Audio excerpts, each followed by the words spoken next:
Anyway, the next event is coming up in a couple of minutes. And it's the Shader Showdown, and it's going to be impressively interesting. And it's the last few times it always was great entertainment for hours on end. Mm-hmm. And yeah, we have the quarterfinals coming up. This is four battles, Yes. as we said earlier. 8 participants. And this is interesting technology. I mean, I think it was mentioned, it was a nominee in the Meteorics Scene Spirit, was it? Yeah, it was nominated for the Scene Spirit Award because it was one of the things that just came up out of nowhere, or well, more like out of necessity. Yeah. Last year. So we've had these the program that we've been running for the Shader Showdowns for years now. It's called Bonzomatic. Mm. And it used to be a completely offline tool for years, running right on the PC that the people were hacking on. And now when the pandemic hit, some folks from France, from the Cookie Collective, namely Nusan and Alchema, hey you guys, they figured, okay, we have to somehow expand this into being networked. Yeah. And since they didn't want to send rendered shaders via a video stream or anything over the network, It's just too much bandwidth. yeah. They came up with an ingenious idea, and that was they would essentially transmit the shader themselves, because the shader itself is, you can only type so much in half an So hour. just a couple of lines of text, basically. Exactly. Yeah. And they actually made, maybe you'd think, okay, they transmit the keystrokes or just the changes in text or whatever. No, they're like, okay, we do have the bandwidth. Every time the coder hits a key, we transmit the entire shader over the network. But yeah, it's usually just maybe 2-3 kilobytes at it's max. not much, really. Yeah. And it makes things so much easier. And so what happens is the coder sits at their own PC at home, and they type the shader, and it gets rendered locally. And their local Bonzomatic also sends the entire shader over the network to a server that's sitting in, I think, France. I think it's France, think the somewhere studio's in Paris. France, yeah. Don't know if the server itself sits there, but you know. Mm-hmm. And that server also renders the same shader on its local graphics card. And so it is so for all the participants. So in this case, for our Shader Showdown, that's 2 participants. So it renders 2 shaders in parallel. Mixes the music. Does it? I mean, the music has to come to somewhere. Or maybe the music gotta is come also from streamed. somewhere, but I'm not sure streamed to where the it's- participants, I think, because they have to sing. You have the ability to sing to the beat. Oh, right. Yeah, so I'm pretty sure so it probably needs to do that the audio stream too. goes both ways, or at least, yeah. And so that server kind of creates video streams and audio streams. It mixes everything together in OBS. That is, again, remote controlled from DiFFTY's home. Yeah. And so DiFFTY kind of controls the entire show and selects which video is being shown, which is full screen, if there's split screen and those kind of things. So basically, everything you will see in the next 4 battles is rendered on DiFFTY's PC, basically, and he sends it to us. I think it's a server sitting. The rendering is being done on a server sitting somewhere in the internet. Okay. But then the video streams created by that server are combined on DiFFTY's computer via OBS, and then he sends it over to Helsinki to CGI studio at the assembly studio where we are this year, and then it's being broadcasted back to Twitch. Yes. So it's pretty awesome technology. So Alchema and Nusan, that was awesome work, and DiFFTY. And DiFFTY, a well-deserved nomination. They didn't win, sadly. They didn't win, but they got an honorable mention and a well-deserved one. I think it was pretty much head-on-head with the Software World, yeah. But yeah, Software World had just a tiny bit of edge to appeal to a broader audience than just the shader coders, or like the visitors, the viewers. I think it was I didn't peek into the jury work too much, because I want to generally keep out of that and not interfere. Yeah. But I think they were kind of torn between the Shader Showdown and especially the Shader Royale work being an awesome, especially in the past year. Apparently, it's been an awesome venue for outreach, for getting the demo scene known outside of the established demo scene circles, for getting new people interested in demo scene and demo scene-ish activities. Thank you. And so it definitely had this.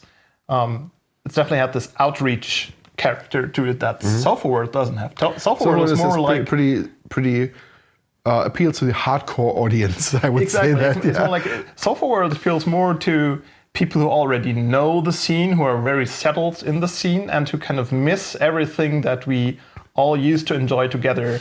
And but that's also why it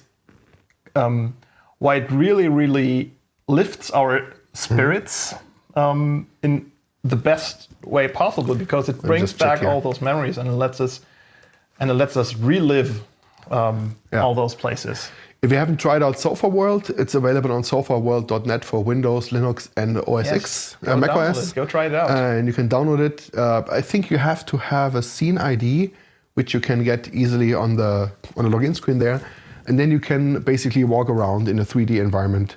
For revision, it's the EWAG in Saarbrücken.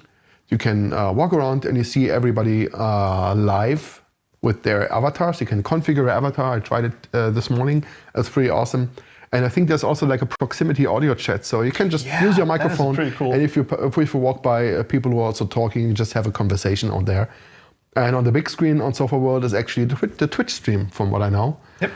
So you can basically sit in the actual, well, not the actual, the virtual event hall and still watch the stream. So it's as close as you can get to Revision. I hope they will do a VR version at some point. Yeah. That would be really awesome for people who have VR goggles. So you can be as fully immersed as is currently technologically possible. So yeah. Okay. Enough of that. Yeah. Before we start really rambling, I think it's time to switch over to our studio in Paris. Yeah. And the first quarterfinal is taking place between Anticore from Portugal and LechugaFeliz from Chile, which is awesome. Like a participant from South America. I think that's a first for the Shader Showdown, at least at Revision. So let's go over to Paris and see what's up there.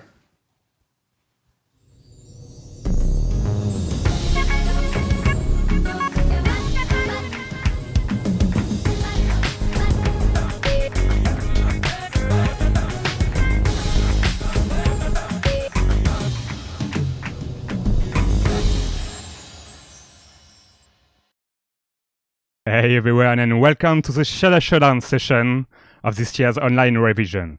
I'm DiFFtY, and I'll be hosting all of the matches you'll be seeing during this whole weekend. With me, there's a whole lot of awesome commentators that will give you a lot of smart and interesting insights on what's going on screen. Please give me a warm welcome to Piasonov, Oki, and blackle. How are you doing? Doing pretty good. Yes, nice. Another revision. Wow.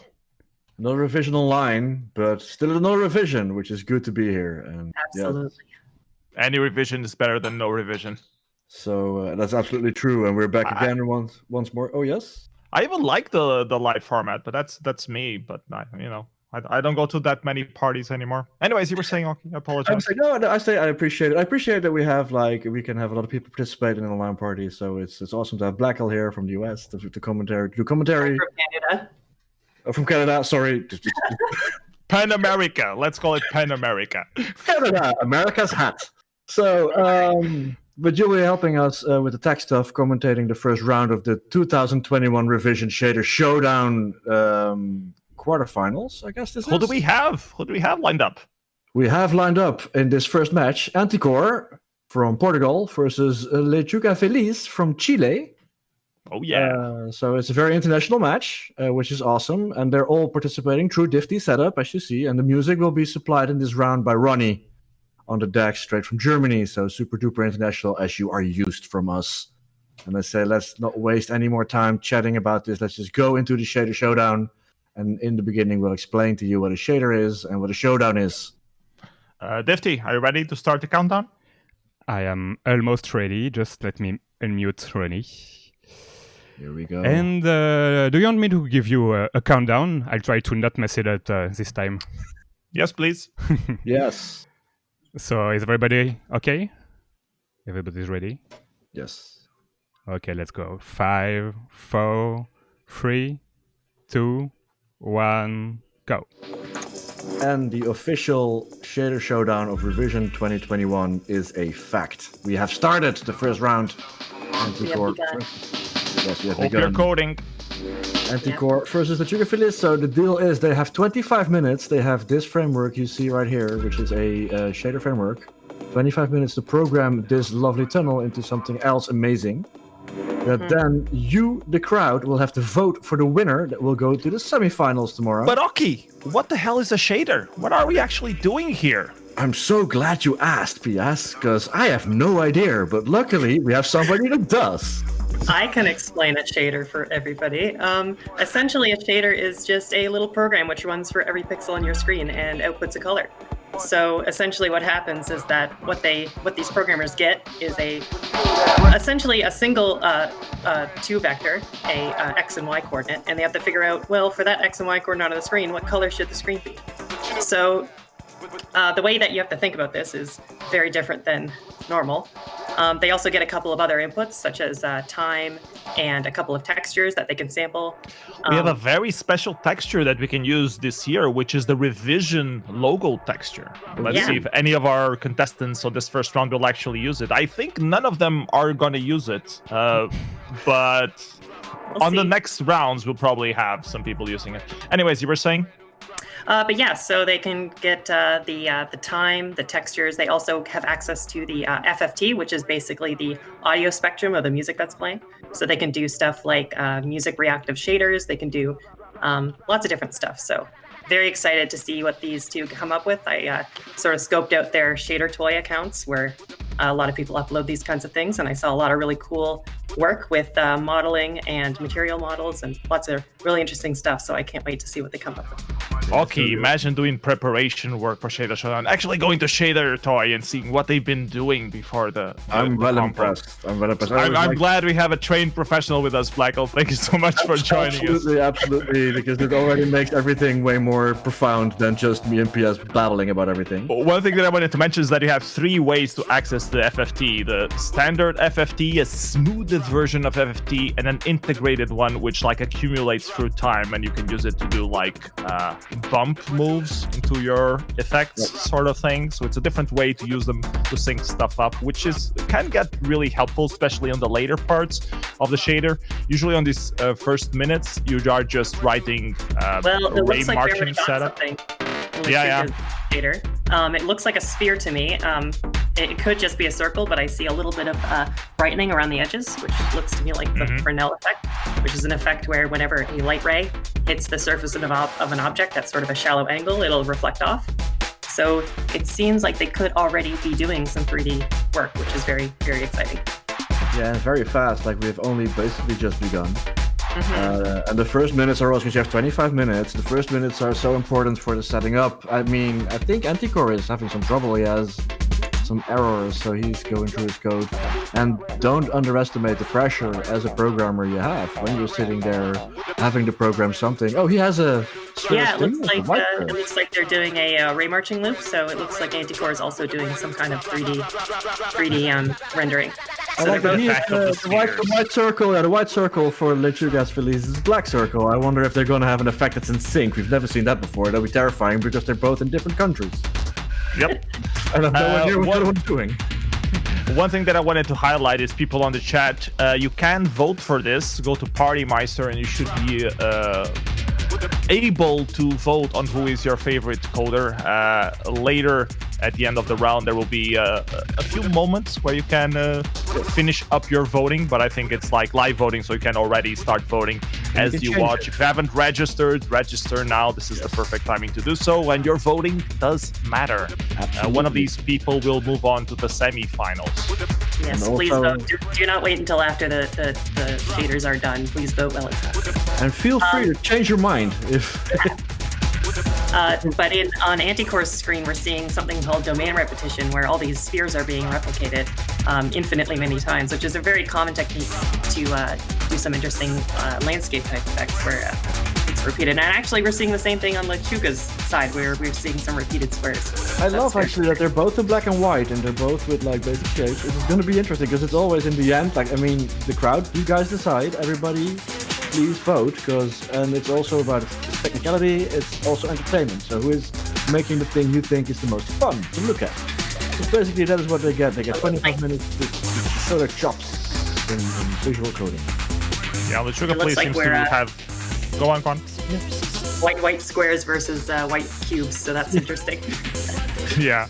But you never know what's going. I mean, we still have so much time on the clock, and it's a journey we take together in 25 minutes. At the end, it might be something completely different, but it's always fun to see the setup. And they both have something on screen which is quite fast for a shader showdown. And you do have to practice a little bit to get used to the pressure of writing everything from scratch. Blackle, you could tell us a little bit more about the experience of doing live shader coding. How different is it from doing just, something on ShaderToy? Yeah, well, first of all these people, the people who are competing in this competition, they're not allowed to have reference material with them. This is all from memory. So this is from working with GLSL, which is the language that these shaders are written in, working with GLSL frequently, and sort of absorbing all the APIs and just being able to spit that back out. So it's both a creative thing and also, in a way, a performance and memorization thing, which is very interesting. Yeah. With the pressure. Like you sort of have to define which functions you want to memorize because your memory is limited. Well, at least for some people. I guess other people have like, what's it called? Mnemonic memory. Idiomatic. I don't know what the hell it's called. They remember everything, which is really good. I guess. Oh, we see colors. Colors. Wow. Colors, and crosses or shapes. But they're both. LechugaFeliz is doing shapes. I mean, we see not really movement yet, but the colors are already lovely. Oh, look at that now. Look at that there now. Like a dance floor. And already at 18 minutes in, so it's important to remember that, or 18 minutes left until we're done. Right. So yeah, we have the... DiFFtY, if you could remember us the time now and again, we would appreciate that. Yeah, absolutely. So we have some time.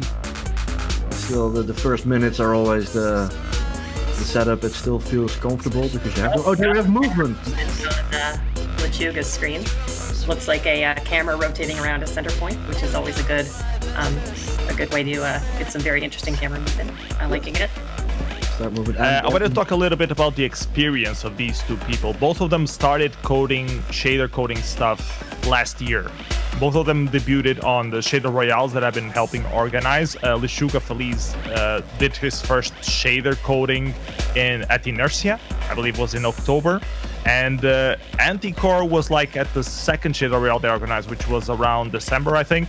So both of them don't have that much experience doing live shader coding, but they certainly have learned a lot and stressed a lot because of the timer on them. So they're doing pretty good. So it's a little bit of like the battle of the underdogs if you compare with the experience that the other live shader coders have in the remaining brackets of this shader showdown. I say underdogs are like the new generation, which is always cool that we see so many new coders join us every year for the Shader Showdown. It's fantastic.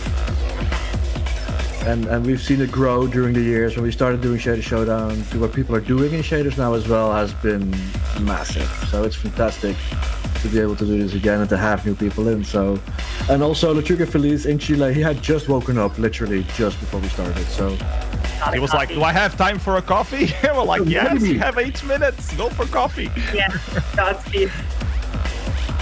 But it might be really an advantage. Happening through the screen. Yeah, absolutely. Something I've never seen on before. anticore, we're seeing some kind of volumetric effect where this cube is translucent, almost like a fog, which is very, very interesting. Yeah, they're both very interesting. Like I've seen a lot of Shader Showdowns, and again, things I've never seen before, which I just love at the Shader Showdown is everybody brings something new to the table. And maybe it's in his advantage for LechugaFeliz that he just woke up and he's still fresh, where Anticore's been awake for the whole day. He doesn't stress about it. All these it just comes matter. naturally. It might matter. It might matter in the end. But in the end, you make the difference. So go vote in Partymeister. Who is your favorite effect? And feel free to vote already and change your mind a lot. Don't wait until the end. Keep voting. Keep switching. But in the end, make sure that you follow your I'm heart. being told that we just broke a record of viewers. We have 5,000 viewers watching us right now. Welcome, everybody. If you don't know what the hell the demo scene is, we're here all weekend doing all kinds of crazy stuff. So do stick around besides the Shader Showdowns. But for right now, we are in the first round of the Shader Showdown. We have 4 rounds for you today, the quarterfinals. And then we'll have the semifinals tomorrow and final the day after that. But there are all other sort of activities happening at Revision during this weekend. So do check out the timetable. And it's all about creative computer art. And as you can see, we do it even live. And this is already fantastic. I don't know how much time we have on the clock right now, but it's... Around 15 minutes. Yeah, 15. So we're 10 minutes in, and we already have 2 great looking effects, like very promising effects. I love LechugaFeliz doing it in black and white. It's very neat, I will say. Yeah, it looks like the both of them are doing some kind of iterative fractal system or some kind of kaleidoscopic effect, where they're basically bending space in a way that's causing it to fold up in on itself. And it's interesting that they're kind of similar, and it's also something we don't really see that often in Shader Showdown. So that's also interesting. Oh, very lovely different color change on Lechuga's. Very nice shade of blue I saw there. Yeah, I'm absolutely loving this aesthetic indeed of it, like nice soft blue, white background, and then anticore going the other way, black background, many colors. So difficult to judge. Oh, here we go. Black background, there's a lot of stuff happening. Yeah. Looks pretty nice. Yeah, it's going very fast, very iterative.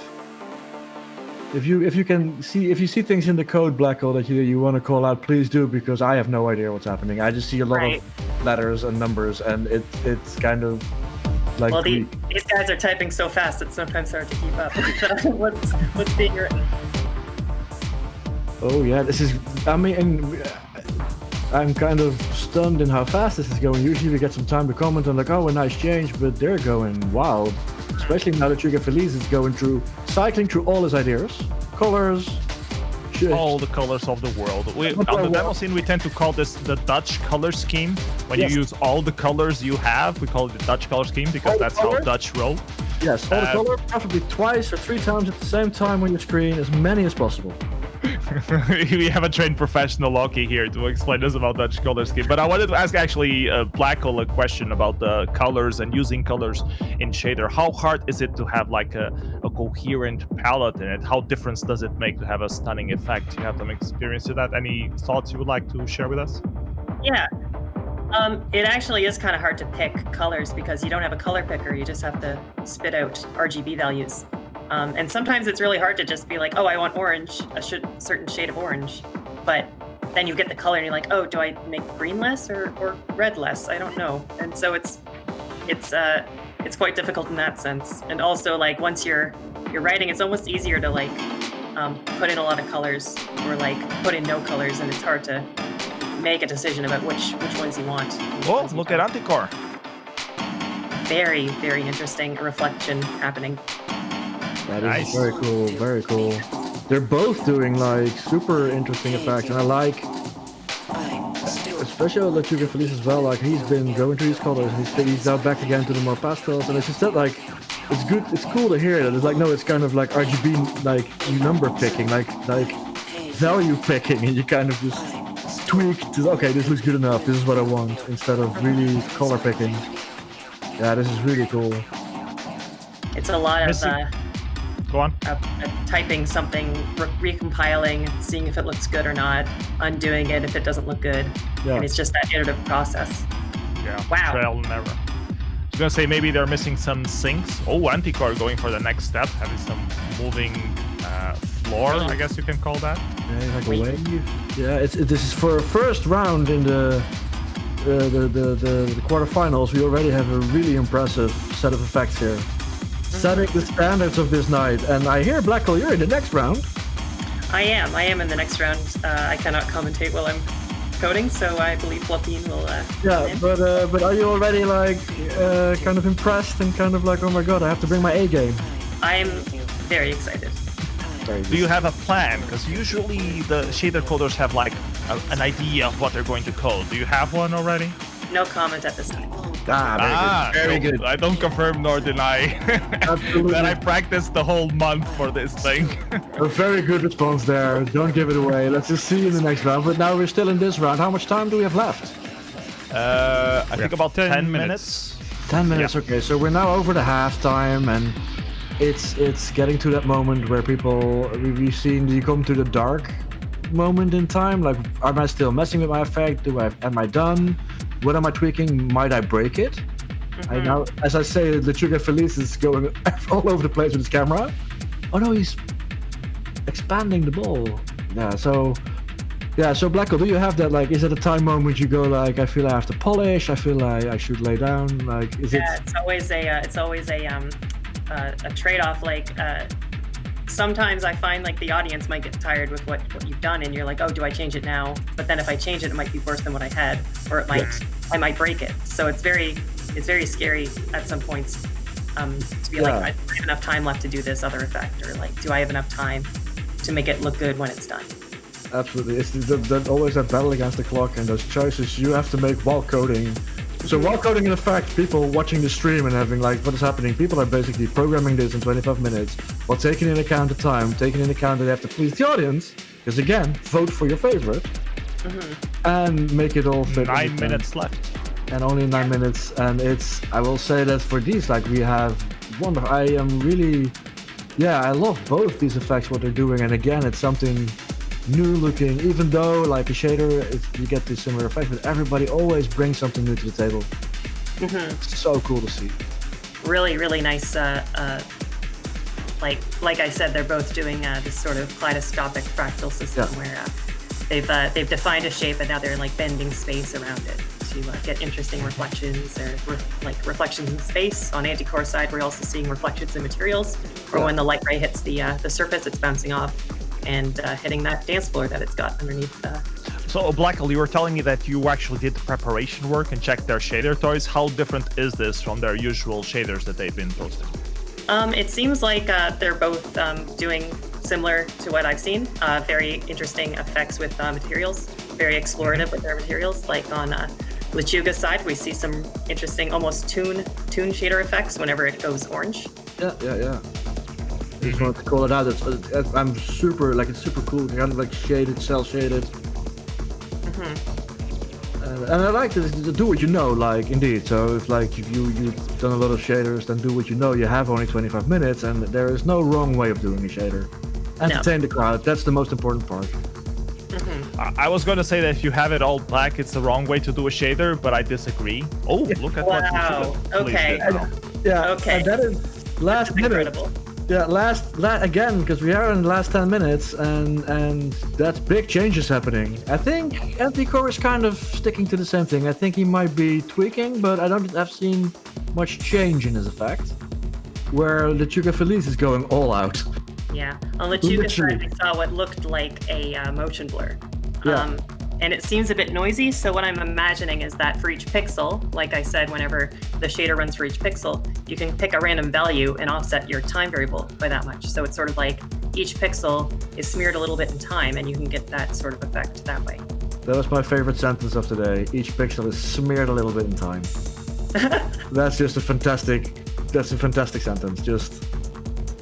I'm loving that, but it looks, this is super interesting. I have a hard time deciding who I would vote for at this point, so people watching the stream and voting, good luck. I have a hard time focusing on the effects because of Ronnie's music selection. It's just so awesome so far. Thank you, Ronnie, for the live set so far. Shout out to Ronnie for doing it. Always, we have awesome DJs. We have Ronnie doing the first 2 rounds, Hoffman doing the second 2 rounds, so keep tuned in at Revision for the Shader Showdown evening, that we're going to show you lots of cool things, and already are, to be honest. Look at this. I love the colors that LechugaFeliz is kind of sticking with, the orange.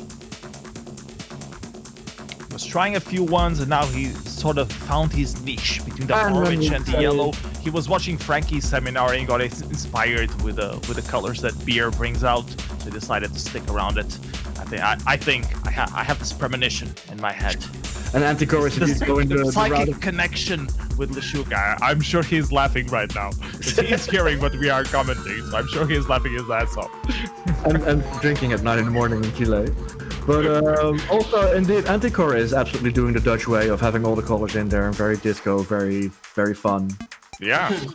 Yeah, it makes me want to dance. Yeah. Yeah, disco, definitely. I was actually having this discussion with Anticore because he's also doing a 4K, and his 4K was also very Dutch color scheme. And I was like, maybe you have too many colors going on. It's like, I don't know which one. I try other colors, but they just feel like they're not good. There's no, Okay? there's no such Do thing. what's in your heart, you know? Do what's in your heart. If you like all the colors of the rainbow, use them. Go for it. It's all about showing your character on your shader, you know? Everyone can do a tunnel. It's how you do your tunnel that really makes you stand out. So. And as we see here, two effects that are absolutely unique and fantastic to look at. How much time do we have on the clock, people? Around We 4 have- minutes? Yeah, 4 minutes and 30 seconds.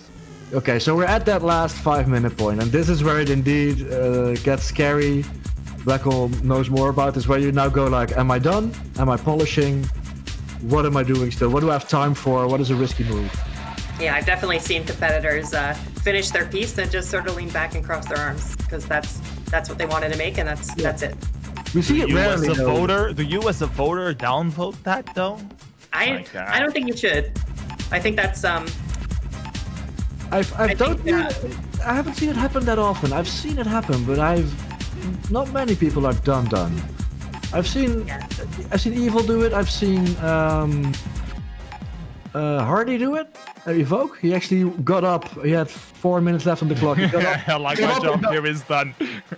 got up, got a beer, and started looking at its fact. And that was it. But he was just like done. He was done. It was a fantastic effect as well. So, but I haven't seen people like a lot of people really stop in advance. But it's a time where you're like tweaking versus changing. And I think both Anticore and LechugaFeliz are now in like tweaking more. Although no, LechugaFeliz is still messing with it. He's definitely going a bit more and trying more stuff than Anticore. And again, for your voting, what matters, indeed, as you said, like, it might change my effect. You said that, Blackle, and does it change the vote? I think, is your vote for the end product? Is your vote for the process? You can decide yourself as a person what you vote for. Yeah. But it is an interesting question of, like, the trip there, the journey there is also really interesting to see what people have tried out. And sometimes people do something and then it is gone, and it was maybe... I liked it better than what I saw later, but yeah. One thing that we should mention is that shader coding tends to kill your video encoder because a lot of pixel work happening at 60 frames per second. So what you're seeing on the stream isn't the real representation of what the real effect is that we're watching here directly on the Vosomatic thing. On the real party, it's projected on the big screen, so it has even more impact, but we hope it's good enough. We know we had some network issues. We're looking into that. It's probably going to be resolved for the next shader showdown, some disconnection and stuff. I think some card is acting up, but hope you still enjoy the show. We have 2 minutes left of coding to do, and the Lechuga just changed some things a bit more. Again, yeah. He is not stopping. Wow. It's impressive and terrifying. Kind of a missive effect and on the interior, which is very cool. Yeah, impressive and terrifying because he has 2 minutes left, and yeah. Is this the happy lettuce we've heard so much about? And indeed, we have that at the end. We get to show you the effect on the stream a little bit. If you break it at the end, there's a black screen. So be careful. Anticore is a bit of a background going there. You can see some blue highlights there. Oh yeah, absolutely. Gives a bit of depth. Almost looks like Northern Lights. What is Lechuga doing? Oh my god! Yeah, and this might be post effects. It's like, is this a good idea? Is this a terrible idea? Go for it, Lechuga. I believe in you. I have to root for my homie Anticore because it's from my home city, but Lechuga, I believe in you. We root for all of them because we do. But I am terrified now that Lechuga might screw it up. Oh no, he's just post-processing in the last minute. And It's there's art. 1 minute It's left. art. 1 minute Exactly left. 1 minute left. Lechuga, whatever it is you're doing, figure it out because you have 1 minute to finish it. It looks like Lechuga is doing domain repetition on the screen coordinates, which is very interesting. Yeah, no, it's... oh my god, this is so cool. And again, so tense at the end. Yeah. I think it's the greatest thing I ever seen in a Showdown. Yeah, this is... to the last... Yeah, changes in the last second. And this might become a thing that people actually go all out in the last minute, but it scares me, it does. It's not quite like Love Bite, where they're like optimizing for reducing 1 byte at the last possible second, but close enough. Love Bite Byte battles were a whole different ballgame and terrifying, I will say that. Guys, there's 5 seconds left. 5, 4, 3, 2, 1, and it's over. So let go of your keyboards. Thank you, Anticore. Thank you, Lechuga. Great effort from you guys. Show the effects on the screen. Get them full screen for people to look at for a while. We still have some time to vote until we go to the next round. But do vote for your favorite thing. And what a fantastic round already. What a great first round in the revision. Yeah, everybody in the chat, please give them a huge round of applause. Let us know. Make some noise for your favorite shader coder on this round. And indeed, we're off to a great start for the Shader Showdown. And get ready for the next round. Blackle is now off, preparing for... Yeah, I'll be right back. Going into the... Good luck, Blackle. Break a leg. Good luck. Or a finger. And a big shout out to Anticore and LechugaFeliz for a fantastic first round. Thank you, Ronnie, for the music. What a great round to start off with. A couple of very cool effects. I think we're supposed to send the connection back up to the mothership of Revision. So, DiFFtY, if you want to do the countdown and let people know that we're passing the transmission back to them. Yeah, well, I'm quite ready to switch anywhere and any moment they want.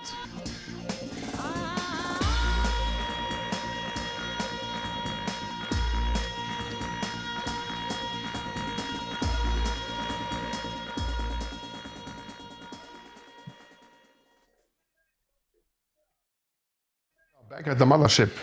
Did you just call us fat or what? So this was awesome. Okay, not yet. So we are back at the mothership now. Thank you to Oki, PS, and blackle for this awesome commentary, and thank you Anticore and LechugaFeliz for this awesome first round. This was really a treat to watch. Yes. And Ronnie for the live music set.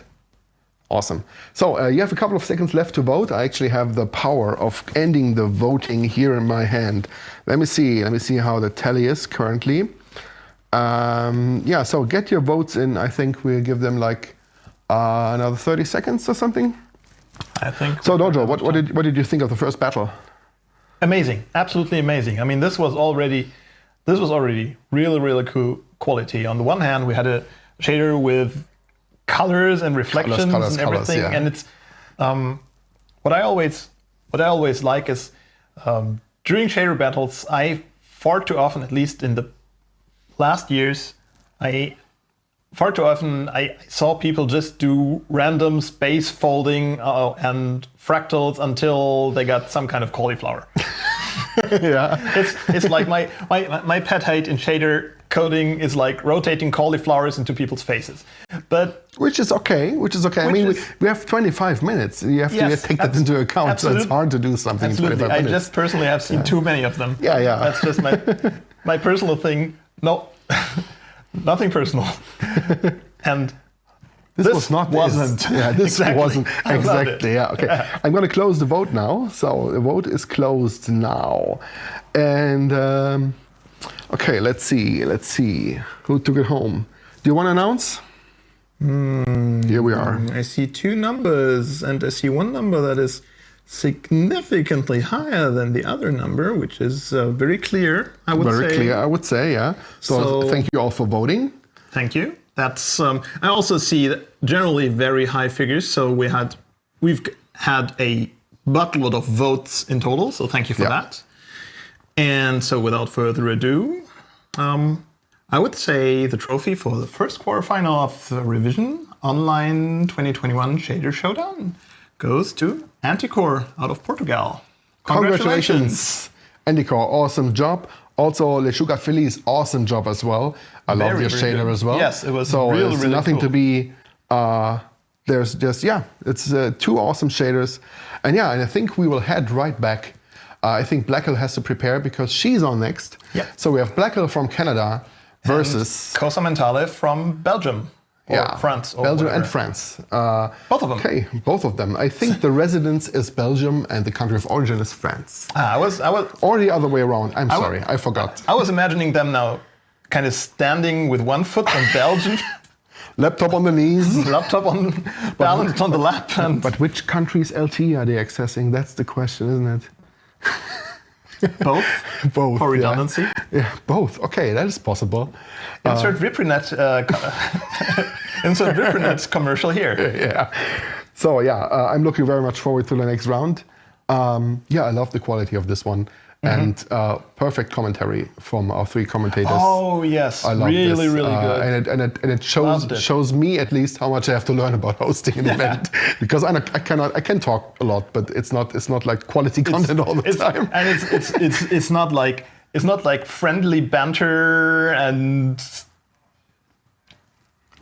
jokes. Yeah, and I wouldn't even have the technical skill or the insight to comment on what I'm seeing. I just say, it's fancy colors. There's a blue dot, there's a red dot, and there's a yellow dot, and I like it.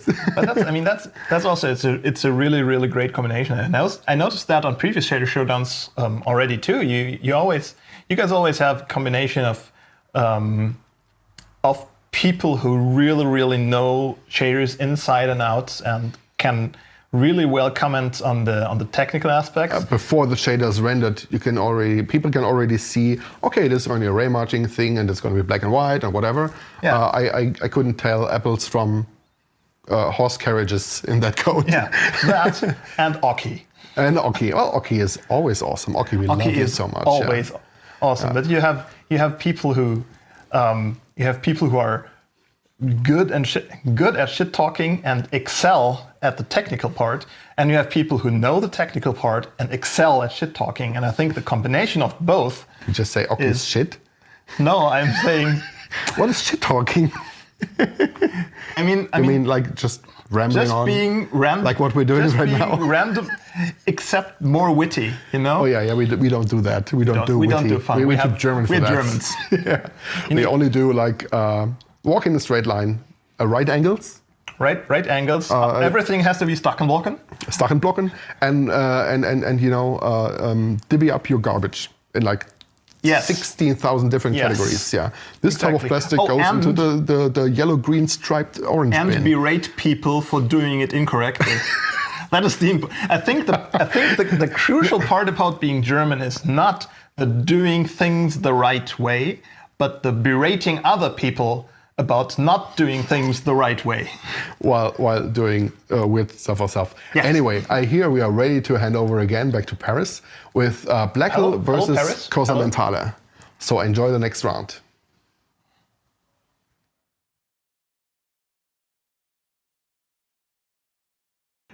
Hi everyone. After this quick break, because blackle is now running for this second match, we now have Flopine as commentator. How are you doing? Hi everyone. Flopine? Hello, Flopine. Welcome. The Hello, DJ set Flopine. is wrongly noticed, though. It's now Hoffman that will be doing the DJ set, but I think DiFFtY, our hands-on man, will fix it in a jiffy. So this second quarterfinal that we have is going to be blackle versus CosaMentale, and this is going to be massive, Aki. Both of these persons have been shader coding like hell, tons of experience. All their shaders are awesome. I'm expecting very good things. I can't wait. I mean, we had blackle as a commentator in the previous round, so it's awesome to see what they will come up with now in the battle. And CosaMentale indeed also came up last year, I think, as like prolifically coding a lot, and it's going to be a great match. I can't wait. And we have Flopine. Flopine, tell us your favorite. Who do you think is going to win, blackle or CosaMentale? You've been following both of them. You know them well. So who is your favorite? Actually, I'm not totally objective on that because I'm glad that I'm not the only over gender band men being representing. So obviously, For politic reasons, I will. I hope that blackle will make it to the semifinals. But I love both of their work. I think they are two great, amazing artists, and also coders, obviously. So, yeah. I've been following CosaMentale's stuff. Like, he participated on a few shader royales last year and this year, and his shaders are always so awesome. I totally love his work. I can't wait to see what he's bringing up for this round. DiFFtY, don't know if you're ready to start. Yeah. Let us know. Yes. I am. Okay, go for the countdown. Yep. So we're ready to start in 5, 4, 3, 2, 1, let's go. And the second round of the Revision 2021 Shader Showdown is a fact. And again, this is the first few minutes, so we have some time to chat. CosaMentale immediately turns everything off and starts coding. And blackle writing a nice high revision as a comment. That's always lovely. That's always lovely. I love when coders do shoutouts in their code. I remember certain coders who would write some special things on the code as well. Flopine, let's not name any names. So, Flopine, tell us about the experience of participating on this shader showdowns remotely instead of being live. I read a recent interview from you, which surprised me a little bit. You seem to prefer the live version, but it's like less stressful for some reason. Can you tell us a little bit about that? Yeah, it's totally personal, so I get that this version is really great because people from all over the world can participate and without the stress of the scene maybe, but actually for me, again, personal, the scene, like going on stage, was the best feeling. It just hooked me, and then I don't think about stress anymore. Once I climbed up the stairs, it's like no stress at all. So like a stage person, like when they start singing, the whole stress disappears. For you, it's being on stage, coding a live shader, which is insane. Like, I like what you said about like the revision stage is quite big actually, and because I've been on it as well, and it's true. You're actually quite far away from people, and it has this vibe of like the biggest, the most highlight spot, and also the calmest spot. So I kind of understand what you mean. But yeah, no, I love that we can do this because now we have blackle from Canada. And CosaMentale from not North America, not Pan America, Canada. No, Canada. And CosaMentale from France, I think. Belgium. Between those two. It's like in the border. He lives in the border. He lives exactly on the border. He goes to Belgium for the beers. He comes to France for the F word that I can't say. So he has a little bit of both worlds. It's perfect. Exactly. That's a good place to be, I think. Flopine, can you tell us what you think they're doing based on the code that they've been writing so far? The erode function from blackle is a rotation function around any kind of axis. That's super useful. The box is a 3D box, and join. I'm not sure what is it about. So I guess it's what is displayed right now. So it's a kind of shape. Maybe she will use it to do something with it, obviously. And on CosaMentale's side. The problem when they code in shaders that they want to be so fast, they end up writing functions with very small names, and then it's hard for us to decipher. I guess IT is iterations. Possibly, maybe. On CosaMentale? Yeah. So you have it seems to be mostly 2D from now on. And let's see what it displays. You have a random function. Which is the fract scene dot for blah blah blah. How hard is it to have a random function on shader coding, Flopine? Tell us about it. It depends on the kind of random you want to do. One is very like the fract scene dot etc. is kinda easy to remember, but It has every time you use a sine wave in a random, at some point you will have some patterns appearing if you let it go for too long. So yeah. Which can be good, can be bad. Yeah, it can be hard to have a good random function. I want to point out that blackle now has a waving shape on the screen, which is already very interesting looking. I wonder where it's going.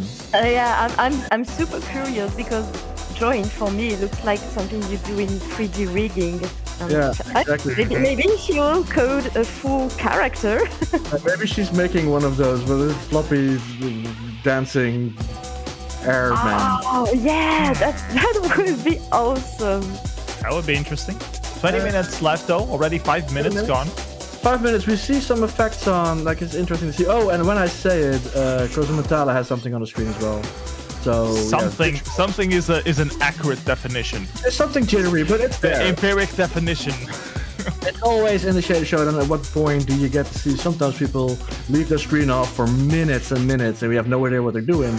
And again, it's also a live exercise, and you kind of have to entertain the crowd. I'm not saying there's no wrong way to do it, but it's always cool to see something happen. So I'm very happy to see both people having an effect. I have no idea what blackle is making. Is it a hammer? I have no idea what CosaMentale is doing. So this is going to be a really fun round because this looks like very experimental stuff from both of them. I love it when people...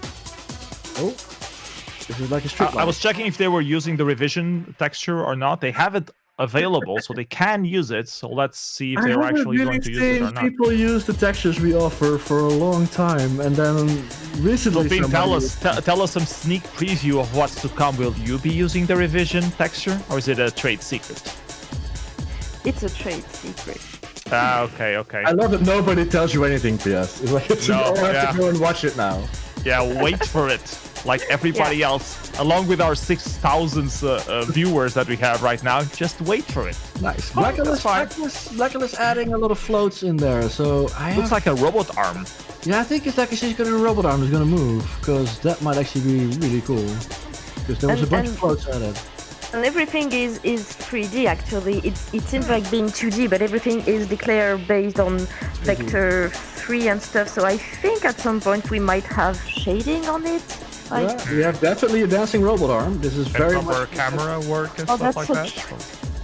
Yeah, it's kind of like the Chemical Brothers video. And now we have some particles going on CosaMentale's side. Oh, particles. This is again. Look at this. This is what I love.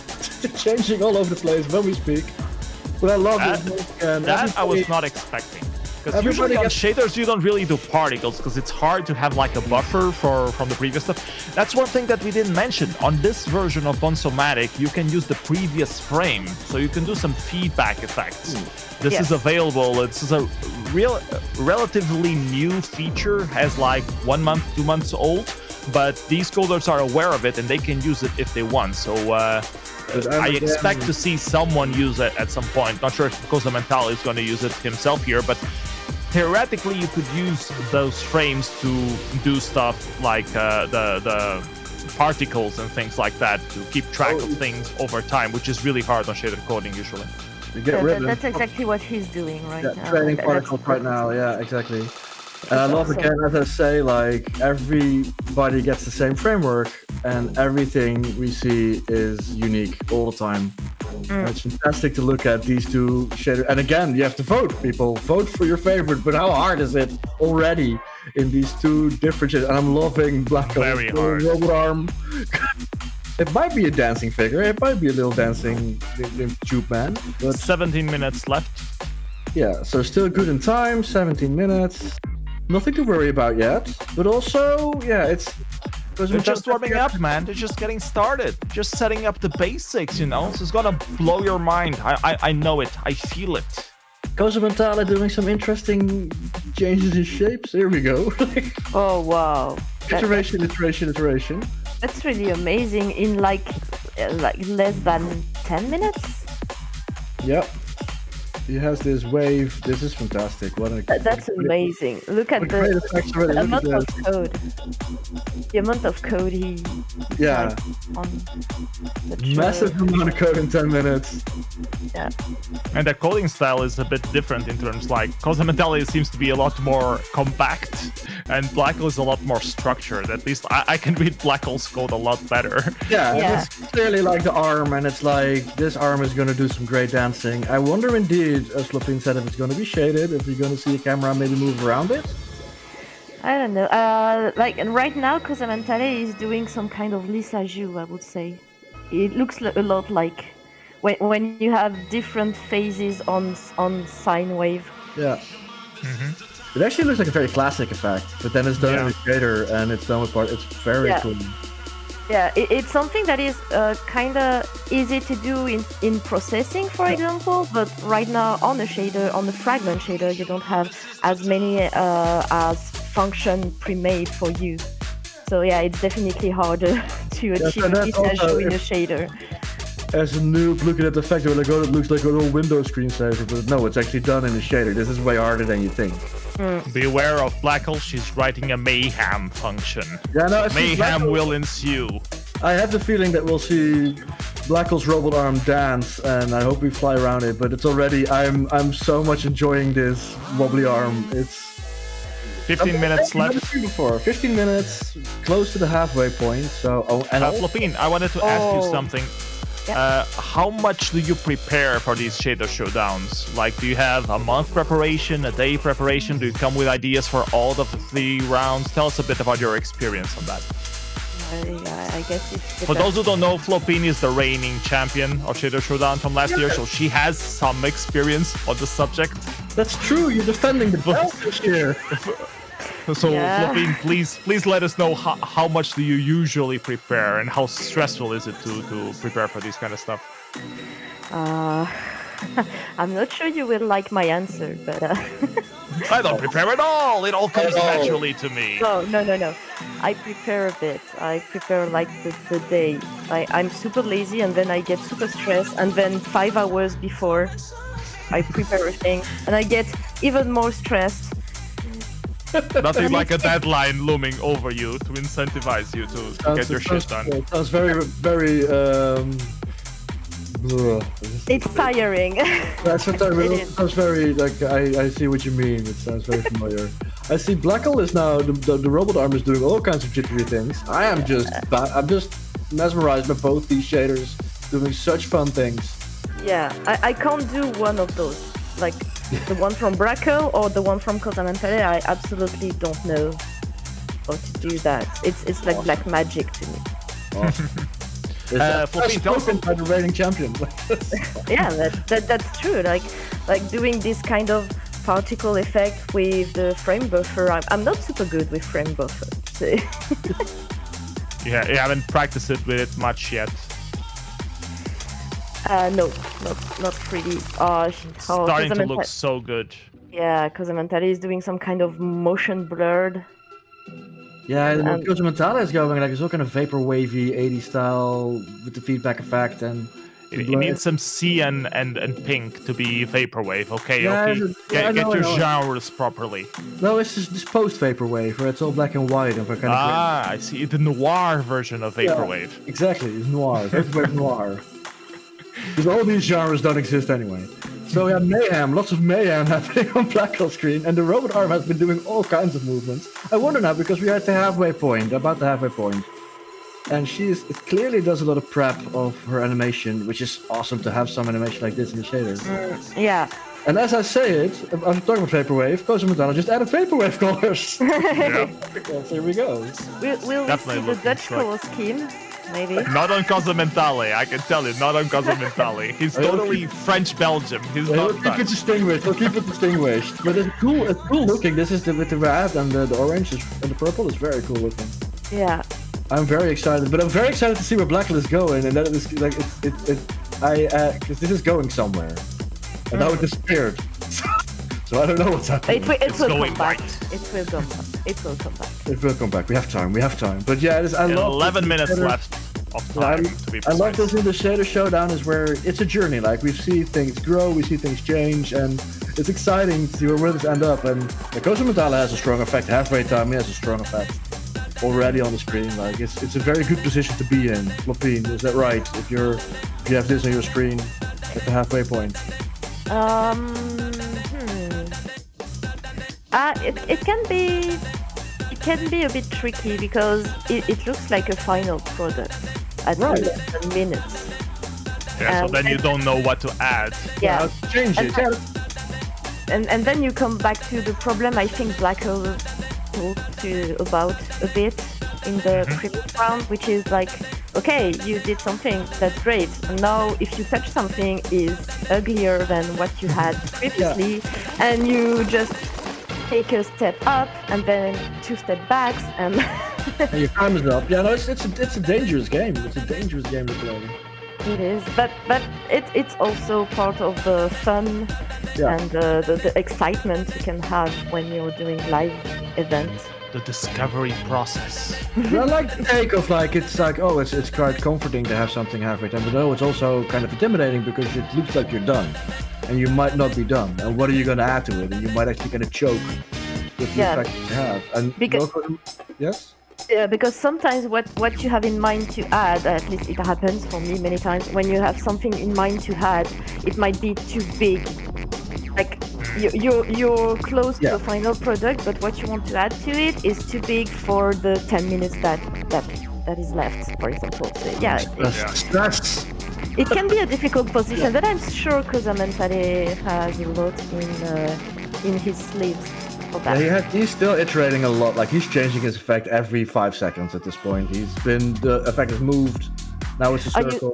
And blackle's arm is bending in all 3D axes, which looks like super jiggly and funny. I really like it. It's a risky game she's playing because it's absolutely in the time you have. As you said, the time is of the essence, and it's 10 minutes, and it's so much prep work for this arm. I wonder if she's still like debugging something or not, or if she's still adding stuff. She hasn't gotten around to messing with the colors just yet, so she's trying to figure out the right movement, I guess, for the robot arm. Wise, because it's easier to add color at the end than the movement. 9 minutes left, though. It's a risky game. It's a risky game. If you planned your geometry pretty well, adding colors is really just one line. So, maybe it can be done super quickly. Flopine, I asked this question to blackle, so I'll ask you as well. How hard is it to get proper colors on shader? Not that hard when you use all the colors of the rainbow and a gamma correction. Gamma corrects your color. Gamma correction is your friend. You heard it from the champ. Gamma correction is your friend when you want to do all the colors of the rainbow, like alles Farben. Yeah. I recall correctly. I remember you used the IQ's palette function a few times in your own shaders. Is that a good starting point if you're like colorblind in some shape or form? Yeah, or it just helps. Yeah, because in the IQ palettes, the harmonics are taken care for you by the cosine wave. So each time you shift your color, you shift one channel, it will spread along a spectre with the cosine wave, which is why we call it the harmonic palette. Oh, CosaMentale is using the revision logo. I'm not sure it looks that better though. I think I like the previous one better, but let's see what he does with it. Anyways, you were saying. Video. Yeah, if people are epileptic, maybe you should look away. Look away a bit. I'm mesmerized by blackle doing all kinds of cool movements, and the camera is now moving around the arm. This is so much fun. And you have shading right now. Yeah, there's shading, it's moving in 3D. Both these effects. Is now CosaMentale hiding his effect with the? Oh no, it's all adding. Eventually, he'll make it shine through back to the foreground. I think so. 9 minutes, 8 minutes on the clock, I guess. So we have time. There is still time. I mean, you have 7 minutes. You have to play around with something. Oh, he makes it a little border around the screen. The revision logos. Oh no. That's a real CosaMentale shader. Like he often likes to do like epileptic, like kind of super flashy colors and effects. It's very early 90s rave style visuals. It's very cool. I mean, CosaMentale has been, and again, like so many iterations on this particle effect. It's awesome. And I'm still wondering where blackle will go in the end with this. I think we just get a nice glittery arm. I hope she adds some color to the arm though. I think it might help. Yeah, there's some lighting going on at least. But the materials are not defined. I think a quick background should be great too. Yeah. Like something maybe with the revision logo could go well, like evvvvil. There we go. There come the colors. Oh. All of a sudden it looks like Lego. I'm enjoying this a lot, and it's such a risky thing to do, which I appreciate when people actually do something risky in the time they get, and it's a different thing. So yeah, again, a great round. 5 minutes left. Big decisions when you're voting. Do you take into account the technical aspect or the aesthetic aspect? Okay, let us hear your opinion first. I think it's a really good question actually, because that's always been like, how technical versed is it versus how fun is it to look at? And I think they're both important, but I think secretly, how fun is it to look at wins? Because it's a now thing. If you're coding this in 25 minutes, you have to wow the crowd. You have to do it now. Technical achievement is absolutely appreciated, and we take a look at it. But in the end, your effect has to just make people go, yes. Blow people's minds. Yes. Flopine, do you agree with Doki? That's really a tough question. The cat doesn't. And the cat wants to. My cat has a problem. She's not very interested into demo scene, so she gets out of my lap and then starts meowing around the house. I'll go get it while you guys explain the rest of the voting strategies. I wonder what Flopine's take is in the last 5 minutes of seeing this battle. Like, is it like it is? Oh, there's the revision texture for blackle. I was right. I love it. They both used it. Fantastic. That's so cool. That's a great composition idea. Yes, I'm really enamored with blackle's take. It's just so risky and different and new, but I also love CosaMentale's visuals. It's hard to vote for. Again, and this is the question, are you voting for technical merit, which CosaMentale is doing something fantastic, and blackle as well, or just fun entertainment value, like wowing the crowd? That's such a tough one. I think what I like the most is to see things that look simple but are either technically complicated or complicated in the composition. Right. And for example, right now, both are really awesome. Yeah. And they are both technically good achievements.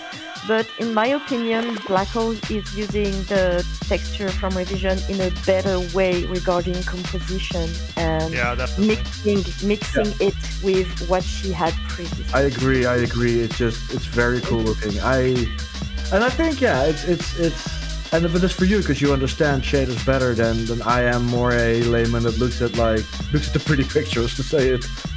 Knows a little bit, but I think it's like for a shader showdown. At the end, people vote for your favorite shader is what you enjoy, and there's no wrong way of voting. I mean, once we had somebody win, I think it was 1995, with 3 dancing stick figures, and it was kind of like, yeah, he had the crowd on his side, and is it worth it? Did he deserve it? Technically, maybe not, but he wowed the crowd, so he won. I do like that about the Shader Showdown. I like it's the now. Now is the moment you vote for what's happening right now. I'd actually like to hear what the people on the chat think about it. So we have 6,000 viewers. I'm sure they have some opinions. So let us know in the chat who is your favorite so far. And don't forget to vote. Go to Partymeister and vote. 2 minutes left, by the way. Revisionparty.net, right? 2021 revisionparty.net. Go to Partymeister, sign up, register, buy a ticket, vote. And how much time left? 2 minutes. 2 minutes. Well, 150 now. Yep. And a great round. I mean, we're off to a fantastic start. Flopine, are you a little bit worried now defending the belt?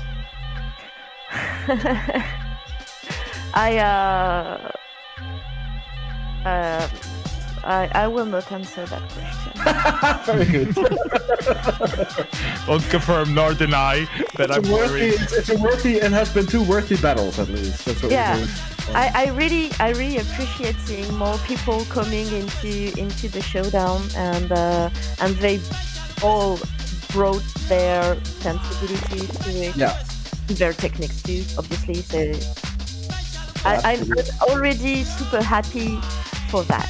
Yeah, me too. I love seeing more people come to this and indeed bringing their own work, their own personality, their take on Shader Showdown, and we see new things every year, every time. And again, this round, how much time are we near at the end? We are under 1 minute. We're at 40 seconds. Okay, so now it's time to quickly do your last changes, and that's the scary moment. Yeah. The scary or the one where you don't touch the keyboard. Or where you stop. Exactly, where you let it go. Which I think CosaMentale might have done. I think he might have stopped.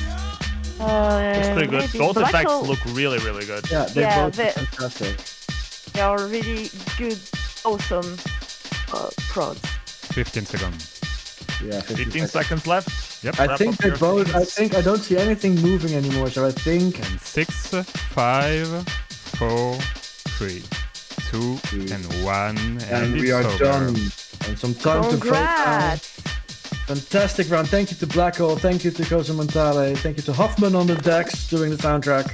Yeah, everything was awesome. Yeah, I really like Hard. Yes. Match. Yes. Sorry, Flopine, I was talking to you. Oh no, I just said that I really loved that match, and commenting it was super fun. It was fantastic having you here. Thank you so much for giving us some insight. And yeah, what a fantastic match again. Go vote. It's hard, but someone needs to win. I was gonna ask Flopine a quick recap of what was her personal favorite, subjectively speaking, of course, but you're biased, so you might not want to say. As I said, I think my favorite. I don't like to do that. Okay, that's fine.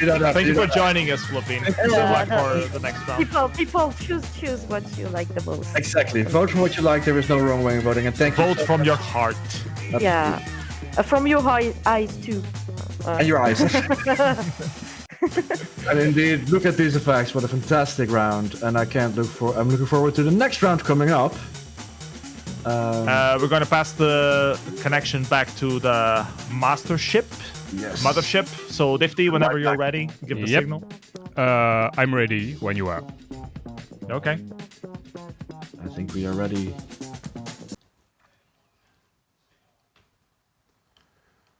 Back at the mothership, or mastership. Mastership, mothership, whatever. We'll some take kind it. of ship. We're flexible.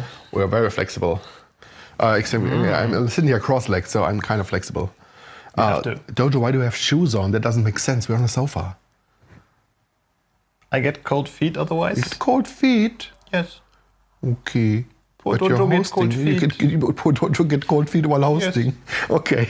Anyway, that was an awesome battle again, with 2 totally different approaches to what can be done. And also with 2 totally different approaches to how they wrote the shader. Yeah. Like blackle just wireframed everything up until the very last minute, and then suddenly bam, colors. Awesome. I love this. I love the other one as well. Yeah. So CosaMentale and blackle, awesome work. Yep. Congrats on being able to write a shader in 25 minutes, because we can't do that. Nope. So let's keep the voting open for a bit.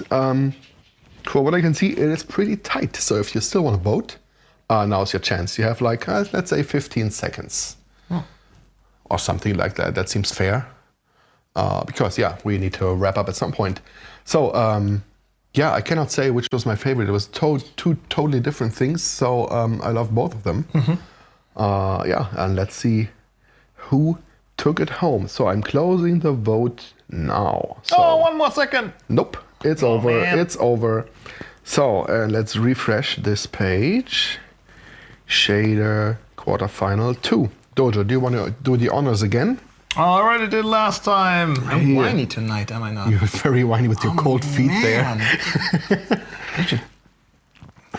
Get you some big wool socks, maybe? Should have brought some. I find my shoes very comfortable. Thank you very much. That's fine. Here we are. So yeah, blackle. You're in. Congratulations. Congratulations, blackle, with a tight margin. But I think the approach was a winning concept. So congrats, blackle. Congrats, CosaMentale, for this battle. Yes. So I think, and this also makes our first semi-final, which will be anticore versus blackle. I think that's how it's gonna work. That is probably how it's gonna work. But my memory fails me.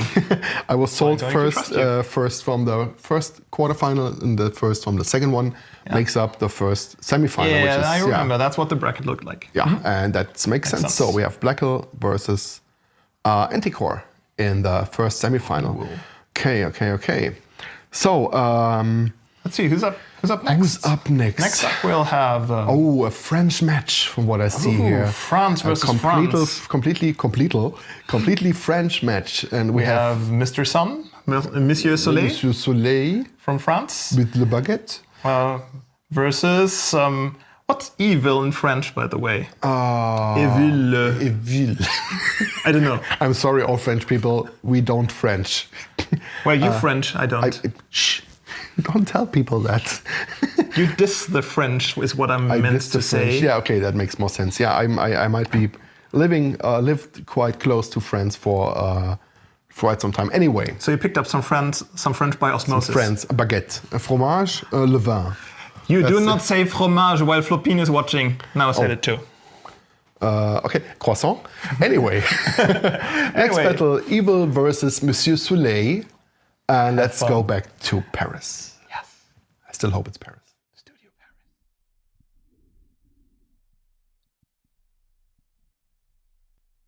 And we are back for the third match. And we have this time blackle that will get back on the couch with PSNF and Hockey. So welcome back, blackle. Thank you, DiFFtY. Hi. Congratulations for your win, and also congratulations to CosaMentale that did also great job, shader. Yeah, awesome. Congrats for all of you. So Blackle, for you did you actually get to see CosaMentale's shader, or were you just focusing I didn't yet. on yours? I had all the streams closed because I'm on sort of like a crummy laptop right now, so I didn't want to bog it down too much. But I'll have to see it on the stream replay. Awesome work. So congratulations. Lined up for now, we have Evil versus Monsieur Soleil. Evil. I'm not sure if he won Shader Showdown at Revision, but he won a few of them in other parties, if I'm not mistaken. Anyways, he's a veteran for sure. Yeah. Monsieur Soleil been around for quite a few times as well, so it's going to be a very interesting matchup. Hockey, what do you think? Yeah, it's evil. He's evil. And he is a powerhouse. He's a Shader Showdown powerhouse. He's been participating for quite a while now. But indeed, Monsieur Soleil is coming up, so it's going to be a big match, I think. And we've only had big matches, so nothing new. I said, let's go. DiFFtY, when you're ready. Yeah, go for it, DiFFtY. I'm ready when you are, so I think let's go. Let's go. 5, 4, 3, 2, 1. Let's go. And we're off, and blackle doesn't even have time to catch a breath because he immediately has to comment again. So, blackle, did you do prep work on Evil and Monsieur Soleil? What do you expect they would be coding? I am familiar with them. Like Evil does a lot of shader live coding streams on Twitch. Yeah. And also Monsieur Soleil, I believe, did a debut in Revision last year. Yeah. In the Shader Showdown. So I can't recall. How like what their standing was in the games. I think they were pretty. I've done a lot of Shader Showdowns last year, and all at the same desk, so it's kind of hard to distinguish them. But I think you did quite well. So, I think Evil is definitely the more experienced one of both of them, and Evil does like almost weekly shaders. Only some weeks he doesn't do, but he's always live streaming his shader coding, and he's been doing some insane stuff. Like, he had this very unique style, and he keeps developing it, trying new things, and I think it's really working out for him. So I'm really curious to see what he's gonna pull out, what he prepared for us today, and wondering if he's gonna use the revision logo on his shader at all or not. And he surprised us. Well, we caught something, the evil shader, when it's this geometry you fly through and it was light.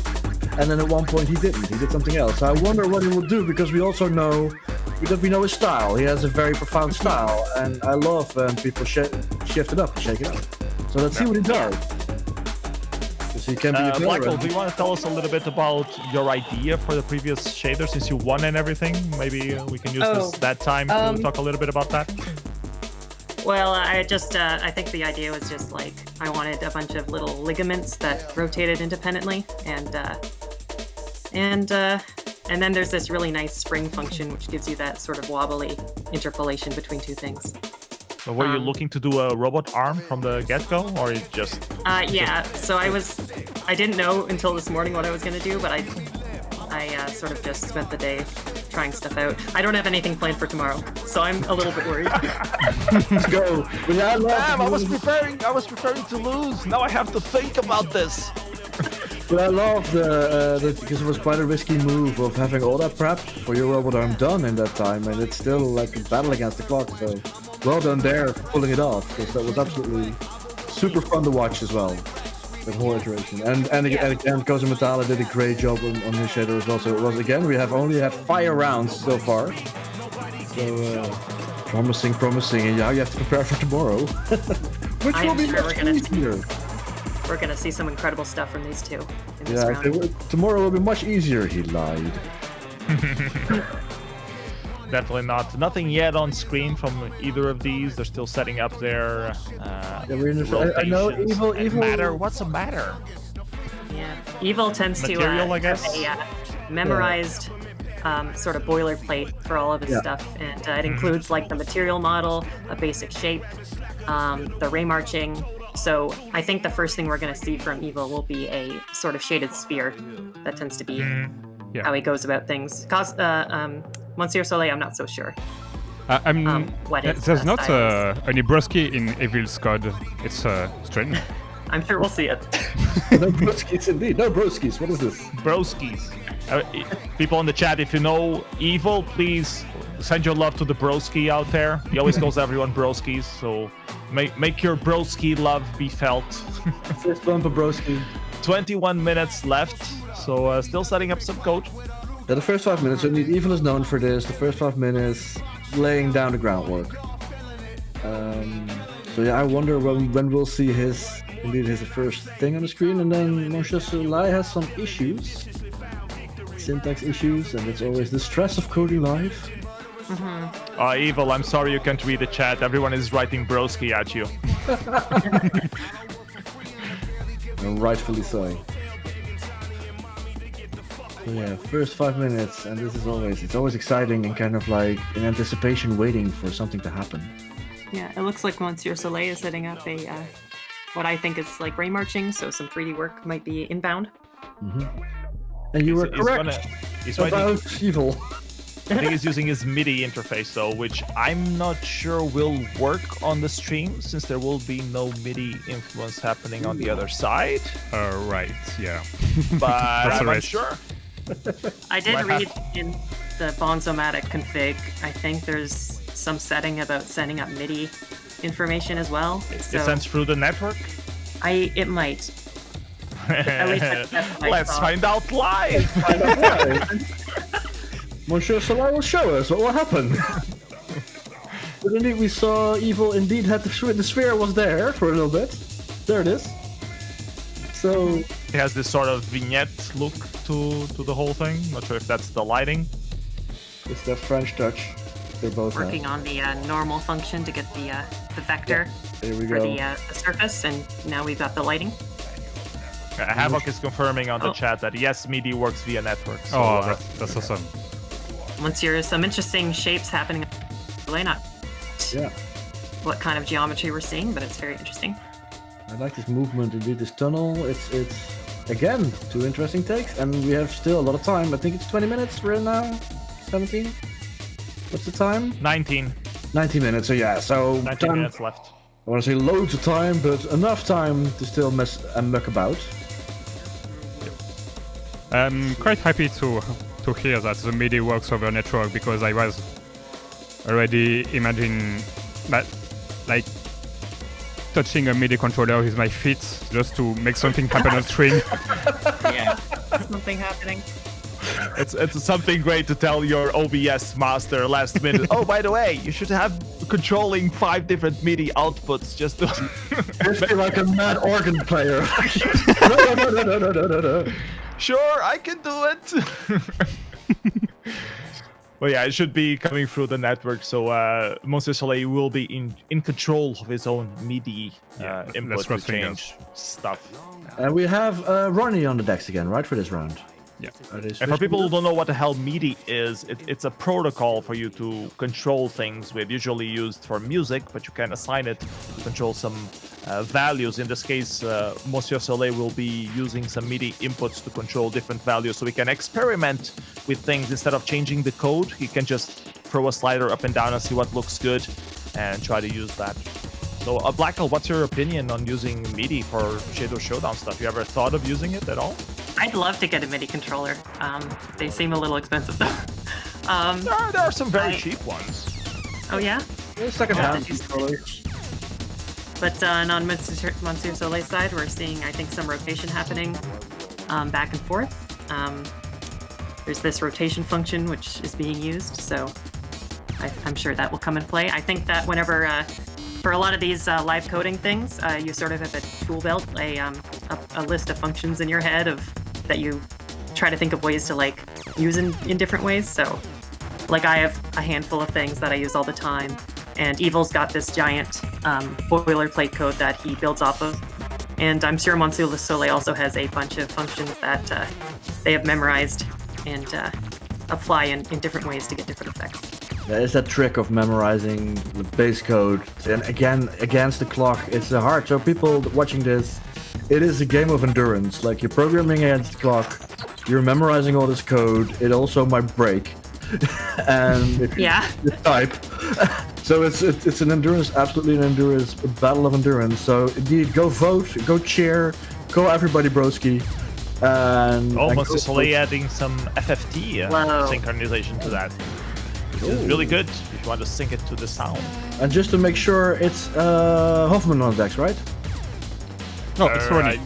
It's Ronnie on the decks. This time, yeah. We have a mysterious DJ DJing, but it's Ronnie on the decks this time. Couldn't you feel like the genres mixed so subtly one between the other? That's totally Ronnie's signature move. Right, mixing any genre with whatever other genre he can. Making it really hard for the shader coders to sync to it. We're seeing some really interesting effect on Monsieur Soleil's side with what looks almost like ambient occlusion, where close surfaces will be shaded by each other. So places where objects are touching or any type of like cavity will be darkened. So it seems, I'm not entirely sure if it's exactly that, but it looks quite a bit like ambient occlusion. It looks cool. It looks very interesting effect. Yeah, I enjoy that it's the brightest color is gray. It's very visually interesting too. Yeah. I agree. And for Evil, we have, and again, this is Evil, decking out the code. Lots and lots of code, but not really anything on the screen yet. Everything in his head. Or maybe he's still debugging some stuff. No? Missing a rotation function? But he is just like, he's the code. You need like the code memory. He memorizes a lot of code and applies it so quickly. 15 minutes left, so 10 minutes without knowing what the hell you're coding. I'm really enjoying this kind of like twist bar even style effect. Monsieur Soleil is changing this to. This is really cool. And again, something unique. So like it looks like we already have sort of music reactive geometry, which is very interesting. I like it. Yeah, I'm enjoying this a lot. This is very glitchy, visually pleasing indeed. Especially with the colors of the gray. Not sure how how much those glitches are on purpose or just running out of resolution? Blackle can probably tell us a bit more about that. How hard is it to, get your geometry without doing glitches while you're changing the distortion field? Yeah, so these ray marching services, these 3D rendering techniques that are, oh wow, already something completely different on Evil's side. Yeah, this is evil. That's evil for you. That's totally evil. You see nothing, you see nothing, you see nothing, boom, a city. Yeah. Or you see him slowly build up a tiny little doodad and then bend it all over the place. I expect the lights to come in any minute now. Yeah, we'll see that in a minute, I'm sure. Colors and glow, that's what I expect next. But I'll see, Monsieur Soleil is having my attention at this point as well, because we're now getting this kind of swirl tunnel. Yeah, Blackle, you were telling us about those distortions and SDFs. Yeah, so an SDF is just a function that way you. So to build one up, you have primitives that you can join together. You can take their intersection, you can bend space so that they repeat. All sorts of different operations, but one thing you need to be sure of is that the function, its derivative is always equal to 1, or its magnitude is always 1. That's a property that needs to be true everywhere, or else whenever you actually ray trace it, you'll get your camera ray sort of jumping through the surface. So any distortion you add to the field has that possibility of breaking that constraint, and then your rays will sort of jump through your surfaces. Right. And then you have art. And then you have art. But you get glitches, but I mean, a glitch does not make something not art. Art is always what looks good, or what it tells your story, what tells your what do you want to tell with your art. Yeah. You're talking to PS right now, who if it glitches, he's happy. Everything is art. Everything is art. As long as it's not what you're intended to do, then it's art. Otherwise, it's just boring. But Evil here, Evil is indeed doing his signature. Oh, with some movement there. Yeah. Interesting, sort of pulsating effect, almost like the landscape is breathing. But it's and I'm saying this as respectfully as I can, but it's a very evil effect. So I hope he messes with it a little bit. How much time do we have on the clock? We have 11 minutes and 40 seconds. 11 minutes. So I hope... Very new colors on Monsieur Soleil's side. Very art. Very new colors. Yeah, very art, definitely. I guess he's testing some different colors, seeing what It's cool. works. The blue is cool, though. The blue is cool. But yeah, we're 10 minutes already. So Evil is... I wonder what he's going to do with it. I expect a lot from Evil. Maybe it's harsh? No pressure. But I think, it's people bring their A game to it. It's a revision shader showdown. People are bringing their A game. We've seen incredible battles, so I'm not complaining, but I wanna see fireworks. I want more. Yeah. There we have more. We have some background mountains for you. Here we go. There we go. This kind of castle style. Yeah, this is getting awesome. So it looks like Evil's using the noise texture which were supplied. So basically, this is a Perlin noise, or sort of a fractal Brownian noise texture, which is the technical term for it. Looks like cloud. So he's offsetting sort of the floor according to what will appear as mountains. I'm enjoying this a lot now because the effects are so different. So again, hard to vote for, but you will have to. People watching, go vote in Partymeister for your favorite, because somebody has to go to the semifinals. 10 minutes left of coding. Monsieur Soleil's effect is sort of reminding me of what Lechuga was doing earlier with the sort of motion blurring. Yeah. I don't think it's the same formula exactly, but visually it's very similar, and I really enjoy it.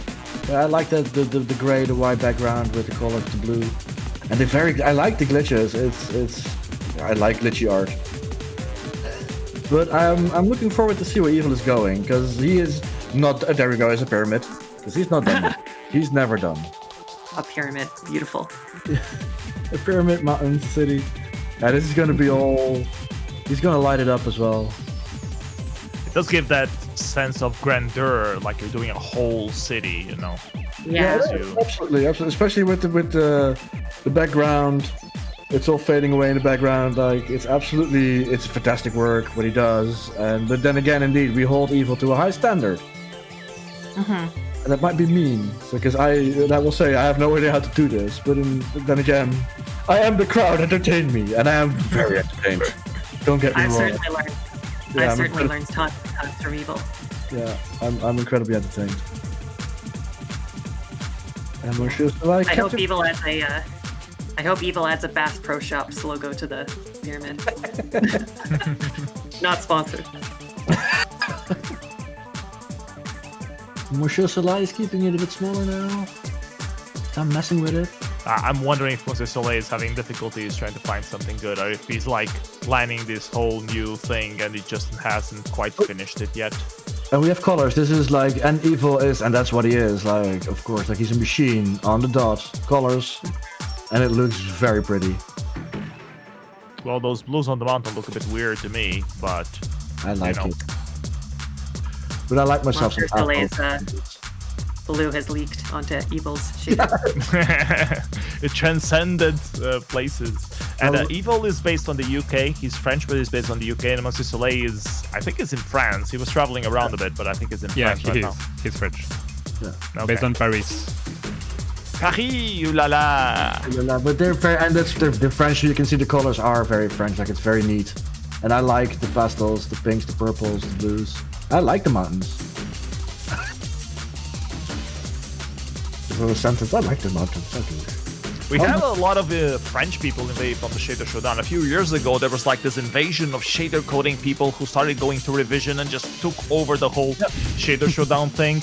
We blame it a little bit on Cookie Collective, of which DiFFtY is a criminal here as well. And it's just great. I love seeing this, and I wish more other people, other collectives would gather around and, let's get together and, take over revision's shader coding combos. We've having more that the French took over, and at one point we had a full French finale.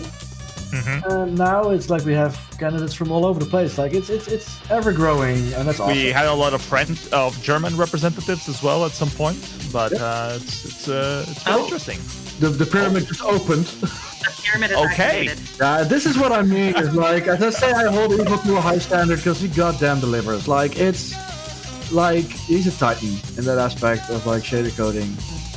Well, Monsieur Soleil is just crying in the corner at this point. It's like, oh my god, what can I add? On Monsieur Soleil's side, we're seeing sort of experiments, I believe, as experiments with cameras. So one thing you can do to get a lot of interest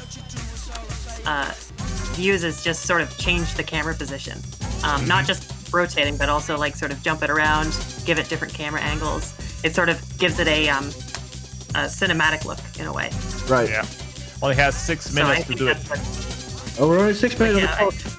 Talking about cinematic cameras, look at evvvil. And this is evvvil. This is evvvil being evvvil, and he is like, it's rock solid. As I said, like we know what he does, and he does it so well. And evvvil is very solid. Like he practices a lot. He has a very unique style, but he like does his flips on it, and he knows his shit.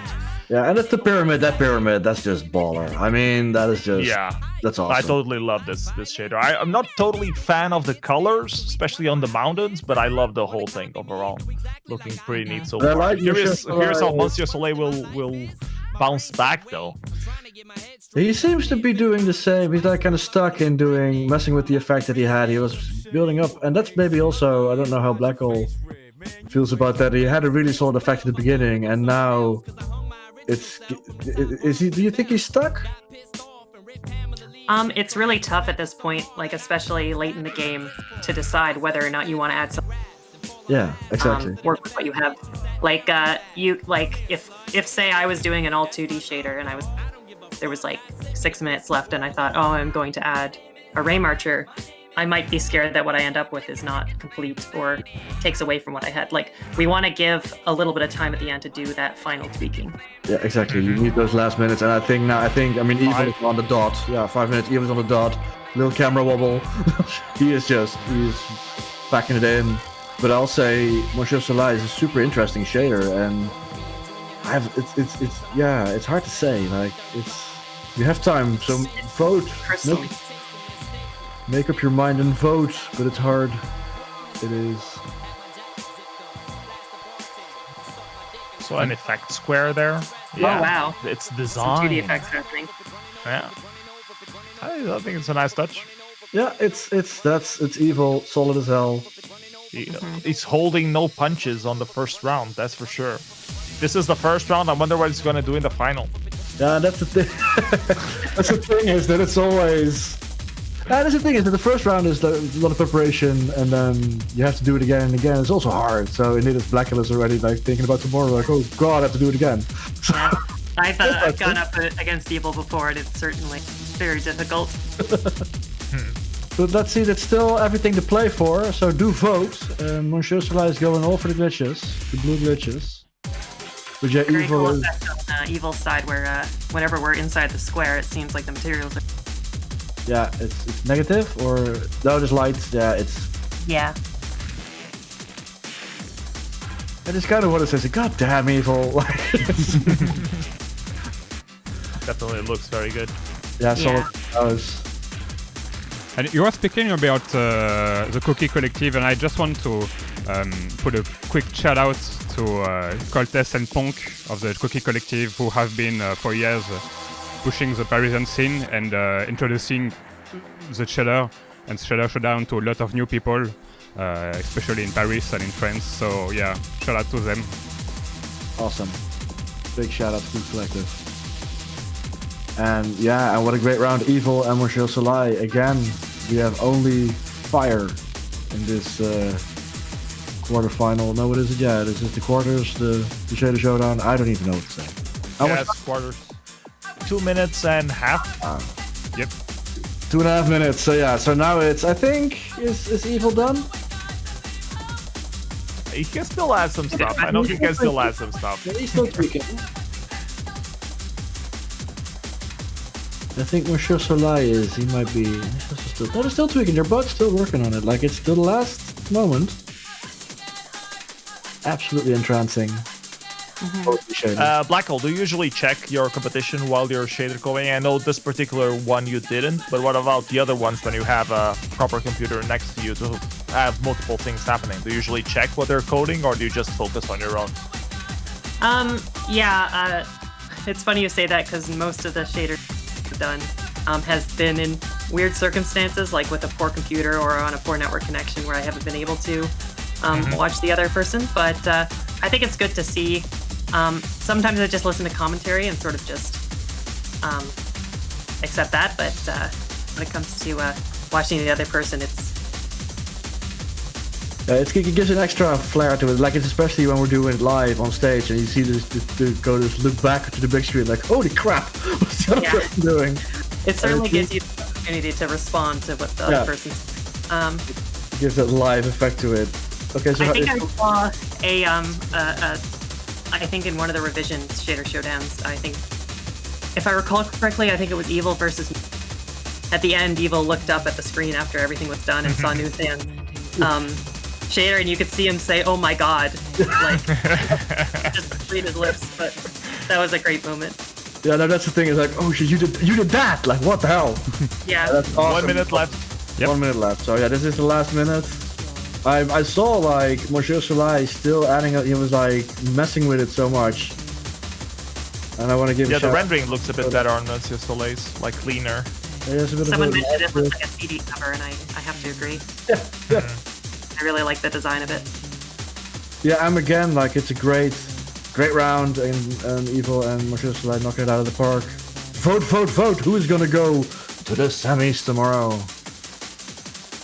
And we're at the last seconds. 20 seconds left.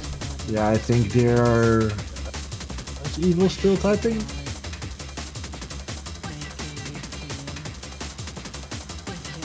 10. Different amount. Yeah, I changed the article. He listened to PS. He listened to you. And 3, 2, 1, and it's over. Here we go. So give it up for Evil and Monsieur Soleil. What a round. What a shaders. Look at these shaders. Yeah, fantastic. Great stuff. Really great stuff. Great stuff. Love both of them. DiFFtY, can we have full screen views of each one of them before we pass the connection back? Of course. Just to people joining now, the things you're seeing on screen now are shaders, basically code which generates art and they're written in. And this is the result. Yeah, 25 minutes, only 25 minutes. Fantastic work, Evil and Monsieur Soleil. Yeah, this has been so far the third round. That's just absolute fire, and we have one more to go. Yep. So stay tuned. Let's head back to the connection to Dojo and DiFFTY for the results of this round, and we'll be right back for another round. Quickly get your vote in.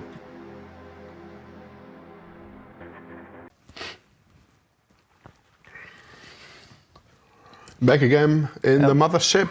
Yep. And what the fuck? I don't know what I was away for 15 minutes. You should have seen his face when he returned 5 minutes ago and looked at the screen and was like, the fuck is happening here? I was just gone for 10 minutes, literally, because I was trying to fix something. And Dojo was just laughing at me. And suddenly, like, I know, this is awesome. And suddenly the shaders are just exploding. Yeah, I went away with nothing on the screen and came back to awesomeness on both sides. Yeah. So, out of this world. Voting is still up. God damn it. I would say we keep the votes open for a bit, but as you viewers probably know, there's probably not a big point to it because we already have.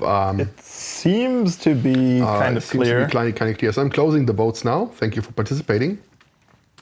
Let's refresh here and look at the result. Should I? Will you? Oh, you take that. I already did too. So, but before we do that, there was two awesome shaders again. Yes.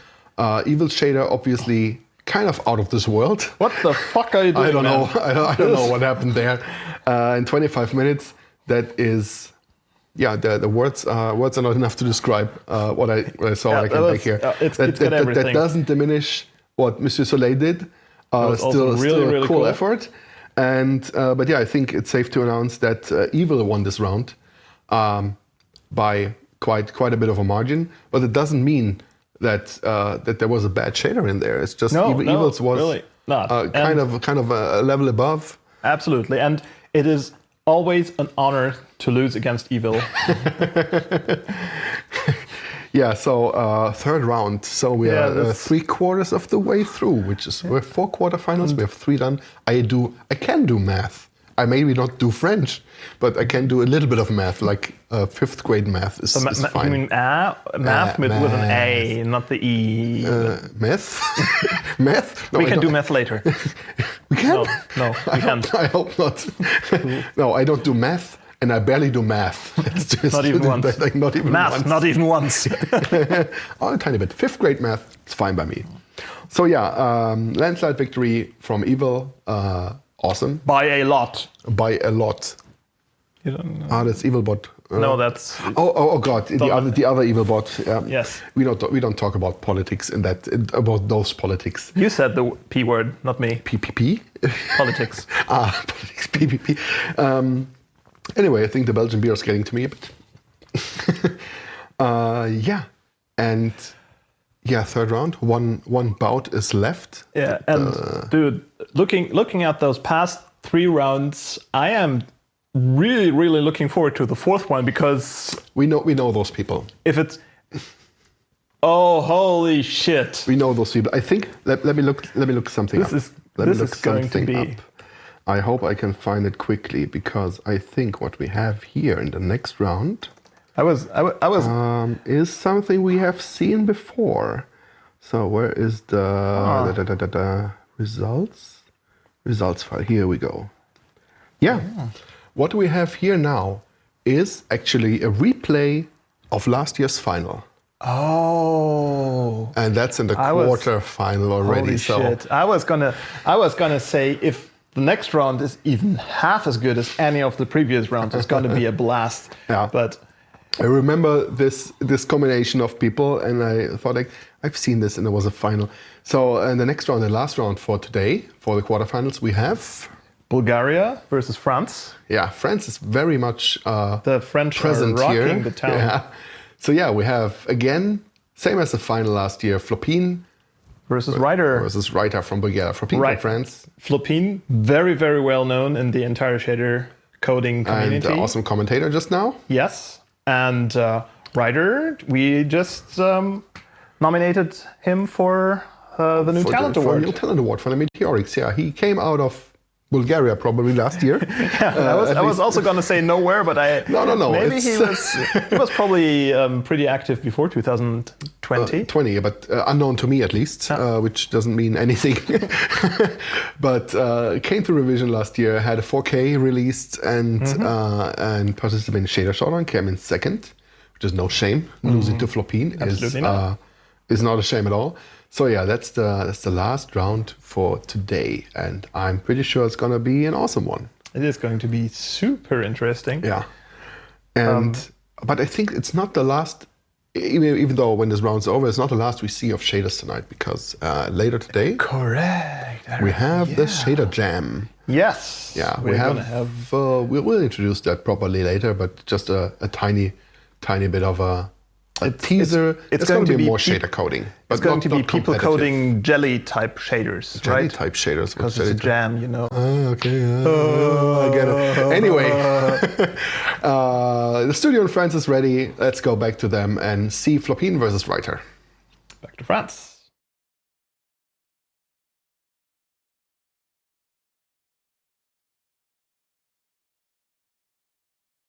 Yeah, we're on. So we're back for the last match of tonight, and I'm with the same set of commentators than before. Yes. Hello. Yes. blackle, PS, and Oki. We have lined up for you on the last round, wrighter versus the reigning champion, Flopine. It's going to be a massive battle. Both of these shader coders are really experienced, and I can't wait to see what happens out of this. Oki. Yeah. Absolutely, this is going to be I want to say we saved the best for last, but everything was great we've seen so far. Yeah, we definitely saved an interesting match for last, and once again joined by blackle, who will be going to the semis tomorrow. So congratulations again, together with Anticore and evvvvil, who won the previous rounds. So now let's see who will join them. Is it the reigning champion, Flopine, or is it wrighter, who has been making a lot of shapes in the Shader Showdown scene, literally, like a lot of shapes he coded in his shaders. wrighter has been doing like a daily shader, well, a daily effect, not always just a shader. So it's really interesting, and it helps a lot evolve his technique and stuff like that. I love that a lot of these shader coders are doing these like Twitch and daily things online, and just like bettering themselves, teaching other people how it works. Yeah. So yeah, definitely. It's awesome. And if you just joined us and you have no idea what's happening, we will explain everything with basically 2 programmers, 25 minutes, this framework where you can code a shader and it will make an effect, and it will be fantastic. Shall we get the timer going, and then we can talk a bit more about the background of Bonsomatic? Let's not keep them in suspense any DiFFtY, longer. can you do the countdown? Can you talk a bit more, because I have some to okay. check. Then in that case, let us explain that Bonsomatic originally started at a demo party called WeCan, I believe in Poland. Yes. We're trying to do this live coding match, and they did this software, or this person called Bonsai did the software, and Gargai saw that tool and he said, this has potential. Why don't they make a proper tool out of this? So he created Bonsomatic, which is the version we have here. A few years later, after being used on many Shader Showdown competitions, Nusen and Alchema did a networked version last year when we needed a networked version for certain reasons. for pandemic reasons, let's call it. And they did a great job, and we've been using it for all sorts of things. I also use it for the Shader Royale, which has a lot more competitors than 1-to-1. And I think DiFFtY, we are ready for the countdown. So whenever you're ready, feel free to count. So 5 seconds. 5, 4, 3, 2, 1. Let's go. And we're off. The last round of the quarterfinals of the Revision 2021 Shader Showdown has officially started. And indeed, let's give a shout out to the network version. So for people watching, what you're seeing is a programmer from France, and wrighter is from Bulgaria. So they're coding from their homes, connected to the machine in DiFFTY's place in France. Yep. Who is then broadcasting it, and we are sitting in our homes commentating. So this is all a big online endeavor. So a giant shout out to the Shader Showdown team, and also for Havoc. He's the main Shader Showdown honcho. Main driver of the Shader Showdown. The main Shader Showdown driver. And it's absolutely been, during the pandemic as well, doing all these online, and indeed the battles has been so much fun. Thank you everybody for the nomination that we had on the Meteorix Awards for the stuff that we've been doing on the year 2020. And Revision is a large part of that, the Shader Showdowns at Revision. It became like the landmark, the hallmark, I don't know what mark word you're supposed to use for this, where shader coders really battle it out, because Revision is the biggest demo party out there currently standing. So yeah, really looking forward to this. Flopine, blackle, are you excited for this wrighter versus Flopine? Yeah, Flopine is a bit busy right now. Don't ask Flopine a question right now.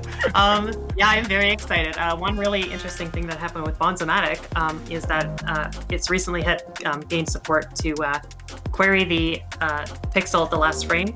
So now you get a texture, and the texture is the last frame that was generated. So the reason why I bring that up is I want to make a little prediction, which probably won't be true, but wrighter has been doing some experiments with this sort of like feedback effects, where you take the last frame and you do some effect and you get some interesting output. So I don't know if writer's going to go for that this time, but I'm very interested. He did start a PAL function, though. Do you want to tell us a little bit more about that PAL function in particular? Let me just take a look. I think this is a color gradient. So you put in a number, and it gives you a color for that position in the gradient. It's magic. It's awesome. And I love that we have two Verse Shader Showdown coders, two black screens. Not in the sea yet. Yes. They're not going to give us anything until they're Not anything until they're ready, and that's also the reveal is a big part of it. So do go vote, even when you can't see anything yet. I do remember some special shaders where the reveal was part of the entertainment. I remember this shader from Blueberry where he did this like multiple parts leading into the final effect. He did like the whole loading part of the thing, which was an interesting concept that somehow got lost on the myriad of shader showdowns that we've been doing. Definitely. So many takes. I mean, I remember Ferris doing a shader at a Solskogen that emulated the shader showdown, so we had two little effects on the screen. and people didn't really realize it until the end, like, oh wait, you're emulating a shader showdown. It's a meta thing. It was very meta. But I love that, and again, I love everybody bringing their thing to it, and it's to entertain the crowd, it's to entertain people watching, and we have a lot of people watching on the stream. 5,000 people. 5,000 people, so it's awesome to see so many people watching this, and indeed, live programming, it's basically, as I call it, maybe we should explain again what it is exactly that the shader coding is, instead, in case there are some new people watching. Blackle, do you want to give it another try at explaining it? Absolutely. So a shader is just a special program which runs on the graphics card directly, and it essentially only gets two inputs. It's a little bit more complicated, but it takes in the X and Y coordinate of the screen position, and it basically just outputs the color of that position on the screen. So what you have to do as a programmer is think, okay, I've got this X and Y coordinate. What color is this pixel going to be? So it's a real trick to the mind, I would say, to try to figure out how to work with that. But also, the program also gets other inputs like textures, the current time. There's also the FFT, which is the spectrum of the music which is playing. So they can do some music reactive effects. They could do 3D. They could do pretty much anything they want to. And they also have, the sky's the limit. And I also mentioned that they can access the previous frame, so they could also do some kind of interesting feedback effect if they wanted to. But it's the limit is the time, 25 minutes. Flopine is doing a cube. Yeah, it's like a cube, but cuter. Yeah. It's absolutely a cute cube with a little bit of shading already on it. And writer is going for little lines. I think this is dots. Lines, dots, lines, circle. Interesting. Writer always has this aesthetic pursuit. Instead of doing like an effect that is just on your eye, he always tries like a concept behind most of his shaders, like exploring a new technique or something like that, which doesn't always hit home with something great, but it's always very interesting to analyze. I guess even more if you're a coder. Blackle, do you want to talk a little bit about that? Yeah, definitely. I think like when it comes to shader programming, you have to be both a coder and an artist, and you have to balance that. Like, well, what's technically feasible versus what I want to do, or what's interesting to do in code but might not actually look nice. So you always have to balance that, I think. Yeah.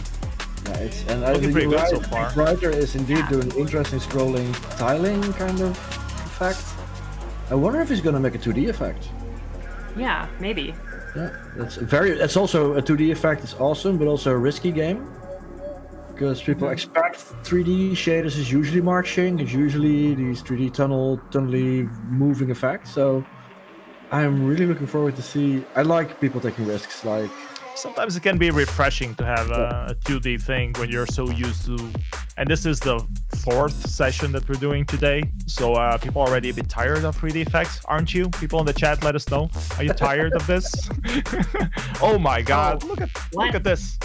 What the heck? That is skulls and crosses. What? That's amazing. I don't know what it is, but I love it. Yeah, this is cool. That move, and as you said, aesthetic again. Writer is indeed going for the black and white minimalist. It looks lovely. Yeah. This is very different from what Writer normally does, or what I've seen him do, which is to essentially give us a black screen for 10 minutes and then come at us with an incredible looking fractal, like an incredible looking 3-dimensional fractal that we fly through. So this is a bit of a departure, but I welcome it with open arms. He clearly he prepared something. He has a plan, and I love that Flopine still has that cube. But it's called a Q-cube. It's a very cute cube. Mm-hmm. And something will happen with it. And knowing Flopine, something amazing will happen with it. Because, she is not the champ for nothing. Like, she is literally defending her title. She's a lot known for the colors that she uses as well. It's always very colorful. Mm-hmm. Not in a Dutch color scheme sort of way, which is a breath of fresh air if you're an old schooler like I am. So that's always good to see. Always trying to dunk on the Dutch color scheme. Always trying to dunk. It's not my fault that you guys have a legacy, you know. Shout out to Jace. So yeah, looking forward to see what. But she's still setting up the Ray marching loop with some stuff. So it's still prepping. And 17 minutes left. 17 minutes left, and Writer is doing indeed. It's incredibly interesting already, and I have 17 minutes is a lot of time. And so, where is this going? Writer does always have some kind of motion effect style, like lots of geometry, like really a graphist thing. And when I see lots of Flopine's last work, it was a lot of like stories with minimalist geometries, and I think that's the path she's going for. We see Writer's crosses are moving. Yeah. Interesting. It's very cool looking, and again, something new. I love it. I love when people go out of their comfort zone. And again, it's coding against the clock. So give it up for Flopine and Writer for doing this. Stressing out at home. 16 minutes left. What I've seen Flopine do recently is experiment with the sort of isometric style, where what we're seeing really is a cube at like its perfect like 3/4 view, where basically it looks like a hexagon. I love it. I have the feeling that might be the case right now as well. Yeah. That is that isometric view. That's what she's doing now. And again, there's no colors. There's still black and white, both shaders in black and white, and I like it. Technically speaking, Flopine is using gray. Sorry, we have like... I'm sure there might be a couple of very pixels. The authority on black and white is in this chat. PS is here. At the record straight. Gray is a color.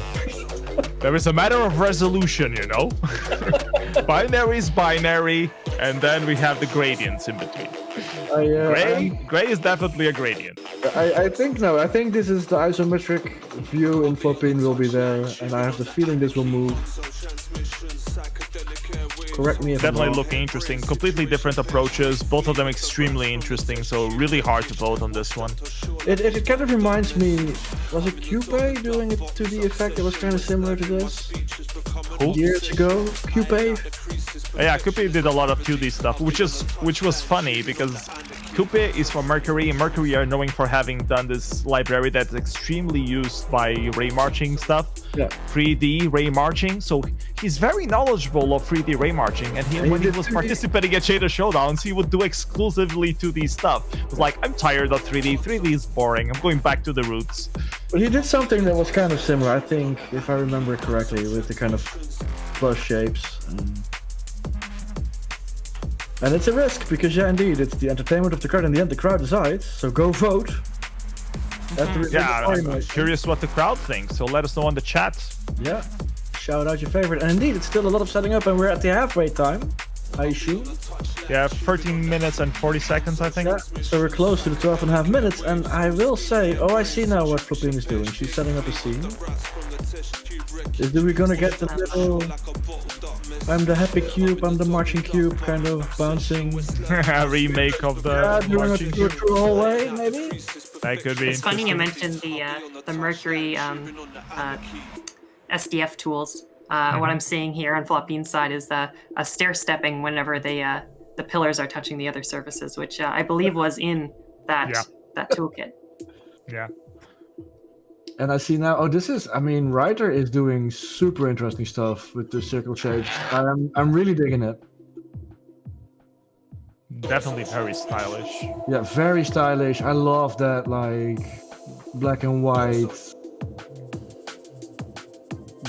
Really cool. Really cool stuff. Black and whiteness of it all.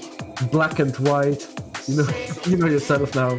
No, but the whole like design 2D art, yeah, this is very different from what he's usually doing. So awesome work. So controversial opinion, it needs some chromatic aberration. Yeah. Does it? A lot of people really hate the chromatic aberration, but usually when you see people doing black and white, it's like the only final step that you can do to, twist it up a little bit, is bring chromatic aberration on it. I think you'd be surprised how difficult it is to do chromatic aberration in a shader, because normally chromatic aberration is you blur out neighboring pixels, but in a shader you only know the current pixel. So you actually have now you have the feedback. Now you have the previous frame, so you can use it with that. Isn't it easier that way?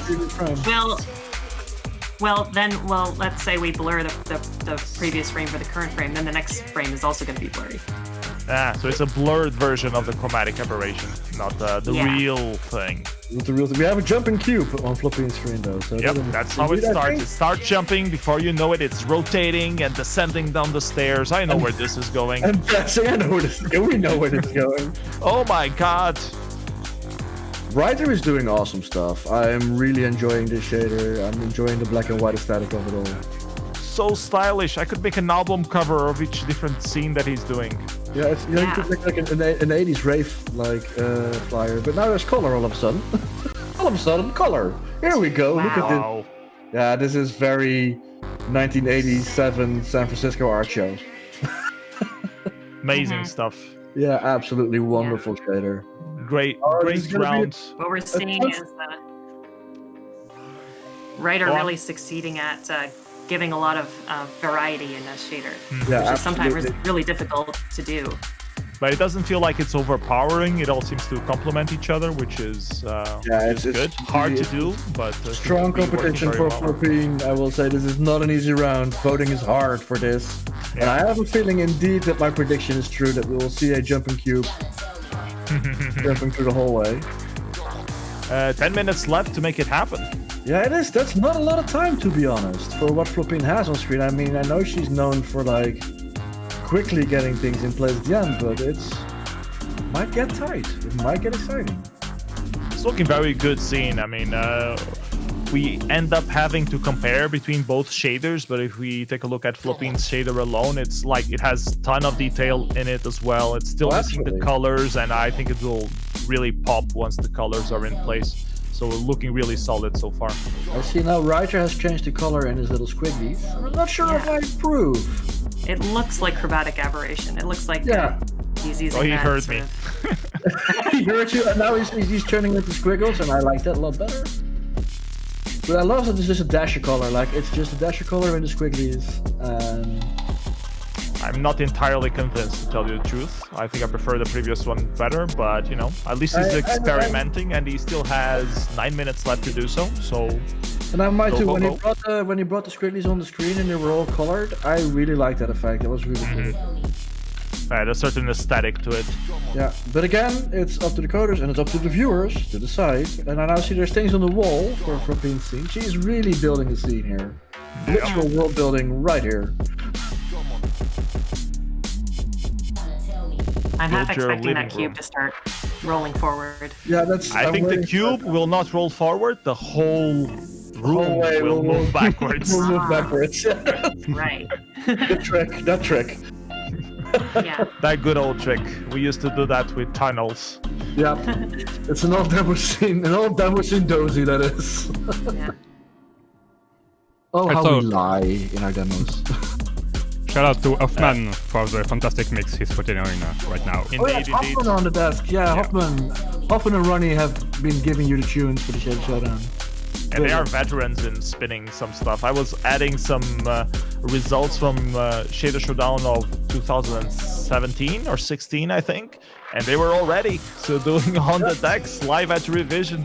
Hoffman, Alkema, Ronnie, they are the legends of Shader Showdown. And Luguber, yeah. Luguber and Lynn have been all doing like DJ sets for it. It's been... And we have a ton of very good DJs on the demo scene to do all sorts of different kind of music. It's really hard sometimes to pick a DJ for these kind of sessions, and I hope everyone enjoys it. And I assume that we always try to have some diversity going on. So I try to have it for Shader Royales. I'm sure Ivok also tries it for Shader Showdowns and the Shader Jams. There will be some Shader Jams as well on Revision, which is probably worth mentioning. While Flopine has some weird stuff on the wall that is probably more worthy of our commentating attention. I think we got some ambient inclusion, which is fun. Lots of coat hangers here. I don't know where this is going, but I'm liking it. I want to hang my coat in that. And also, indeed, as you said, like Hoffman and Ronnie go to the Party Master and vote for your favorite DJ. No, you can't. They're all our favorites. So. Yeah, speaking of the jams, there's a jam just after with Lynn on the decks. Yes. Yeah. At midnight. Coming up after this. Yeah. I think there will be 3 total jam sessions during Revision. I'm not sure. Havoc will have to correct me on that, or Havoc, if you can hear me and drop the details on the chat, we will relay them accurately. I think you're correct. How much time on the clock? Meanwhile, 6 minutes and 40. Yeah. I've seen. I think wrighter is kind of. There we go. There we go. Indeed. Yay! I'm a happy cube.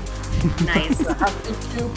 Now we need to bring Genio here to the commentary booth so he can start playing Cube soundtrack live, and we over Hoffman's DJ set. Will be and we have the demo remade live. Still missing some colors though, but definitely looking very promising. Is it good enough to beat Writer though?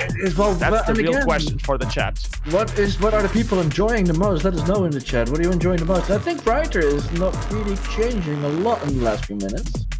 What I'm wondering is where those skulls and crosses went. Those were really good in the beginning, yeah. I think he was trying to get the crosses right. Oh, changes! Oh, wow. Well, he's messing with the squiggly, so that's what he's doing. Because I think indeed Flopine has color. Yeah, here we go. Flopine puts in there. So it's still kind of cube in a spaceship.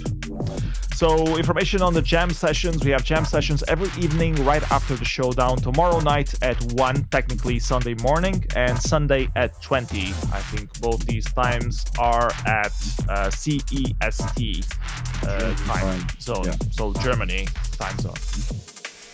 Semifinals will be tomorrow at 2:30, and the final of the Shader Showdown will be also tomorrow at 5 p.m. all CEST. So mark down your calendars if you don't have Revision's timetable stuck in your bookmarks, which you should. Yeah, notice that down. Meanwhile, we have awesome changes. Writers shifting thumbs up with some sort of aliasing going on, and Flopine starting to put colors on. Blackle, tell us your opinion on this. Yeah, it looks like Writer is doing some kind of dithered transparency. So maybe it's hard to see on stream, but I think it's every other pixel is transparent. And that gives the effect of making the whole thing look translucent. Yeah, On Flopine's side, a huge change. Not sure what's happening, but I think that was not intended. She's testing a texture to apply to some material, I guess. Yeah, I guess. I wonder, like, we have the big spaceship the cube is bouncing through. She has 4 minutes left to pull it off. I think should be enough. And it's for Flopine. It's usually very colorful. Not as colorful this time, so very toned down, which is also different and out of the comfort zone. I like it. I like people bringing different things to the Shader Showdown. But yeah, the infinite spaceship of doom. So I have 4 minutes left, so the colors might still be lurking. Yeah, we've got some glow on the field. I get a very Dada, the style kind of vibe from wrighter at this point. Very stencil art. In terms of graphic design, I totally love writer's thing. Yeah, absolutely, same. I'm a sucker for this kind of stuff. But not to say, like, Flopine is doing great as well. Like, again, this is a round. Like, we had 4 rounds and they were all fire. It's been a fantastic start of the Shader Showdown. How amazing will that semi-final be tomorrow? At 2:30, you say? Yeah, 2:30. Yes, CEST rounds. 3 minutes left for you to finish up your shader coding. So and again, we'll go to the end, I think, indeed, until the last seconds. There's a kind of overlay for Flopine's effect. Yeah, So, looks yeah. like She's some gonna kind of apply it. noise texture. I Yeah. think she's gonna apply it to one of the materials or something, like to the floor or to the background, something like that. Well, we'll wait and see. And let's see who wins. Will Flopine go to the semifinals and defend her title, or will wrighter take it with his very cool 2D effects? It is all up to you. Go vote in the last minute. Who do you think should win? 2 minutes and a half. And here we go. Wrighter didn't make a big change. I'm Still testing things up. 3 minutes left. 2 minutes. Anything I can change hope he now. did the nuisance thing of having like a Blackout. switch between the different scenes that you have, which is always really cool to see at Shader Showdown. He did. I think he did. He's back at the original effect, so he didn't break it. How much time do we have left? I think it's the last minutes, right? 2 minutes 2 and minutes. 7. Yeah. Yeah, this is the scary part. Blackle, tell us about the scary part, the last few minutes. The scary part is when you've got a couple minutes remaining and you have to ask yourself, am I going to add something new or just tweak what I have? It's a real cost-benefit analysis that you have to do, because if you add something else and it ruins everything, I mean, do you have enough undo states to go back to where you were before? But Isn't Control Z unlimited on Bozomatic? I don't know. Well, the question now is, like, do you remember how far back you need to go? Exactly. Do you remember? Do you want to take that risk in the last few minutes? Like, that's a big risk. Exactly. I'm enjoying Yeah. writer is going all out now. I think, this is the tweaks. It looks That definitely looks like chromatic aberration. Correct me if I'm wrong, Black. Yeah, it does look now like chromatic aberration, but also because it's kind of dodgy. I also saw what looked to me like using the previous frame to blur it out or give that motion blur. I saw that briefly as well. I don't think it's still there though. Or is it? Yeah. Flopine is testing hard to some tell. weird glow stuff as well, looking pretty cool. And now all of a sudden, Flopine. An eniglyphic sort of view, but I guess it's fake eniglyphic. Anyone has some 3D glasses to confirm? I'm enjoying the vibe though for both of these shaders. The vibe is awesome, and they look fantastic, obviously, because these are two absolutely veteran shader coders. It's hard. The way that I'm seeing some kind of like weird. 30 seconds left. 30 seconds. Okay, so this is the last bit. Oh, exciting! Being writer, round up your shaders. This always makes me so nervous. 15 seconds left. 10. And 5 seconds. God. 4, 5 seconds. 3, 2, and 1, and it's over. It's over. So give it up for Flopine. Stop coding. Give it up for Flopine the writer. What a round! What a fantastic round! And rounds. Both very good shaders. Yeah, absolutely. Let's take a look at them and quick and vote for the time you have. Take a look at these lovely shaders. Great work. In that amount of time, in only 25 minutes. absolute tour de force. So that's the last round. So let's see who will win this and who will be in the semis tomorrow. I'm happy I don't have to vote. Well, I could vote, but I don't have time for it. But you guys can still vote because the voting's not closed yet. DiFFtY and Dojo will present the winners shortly. Oki, any last words you would like to add before we I just pass want to the give transmission back? a big shout out to the shader coders in these quarterfinals. If I still remember them, and I will. Anticore and the Chilean guy had a long name. I'm failing. Everybody that participated. What a great show, and hopefully, the semis tomorrow will be fantastic. Join us again at 2:30. Yeah, blackle, thank you so much for joining. Great commentary from you as well. Great to have someone who actually knows how to code these things, explaining to us layman people how these work. So thank you so much and good luck for tomorrow. Yeah, give us a sneak peek at what it's like to be in the Shader Showdown and what it's like to actually be coding. And thank you, Flopine, as well, for commenting around. And now we'll see who will win this. And the 4 contestants that will go to the semis tomorrow. Who will join Anticore, evvvvil, and blackle tomorrow. Yep. Okay, DiFFtY, take it away.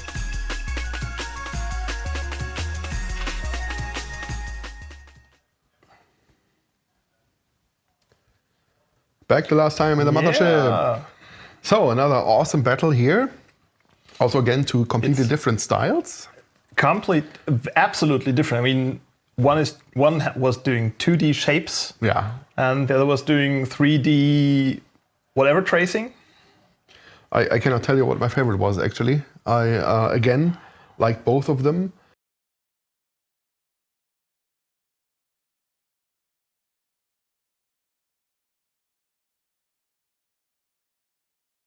Nice. Yeah. Like the bouncing cube was cute. Yeah, it was cute. But Flopine does cute stuff, or most of the time, yeah.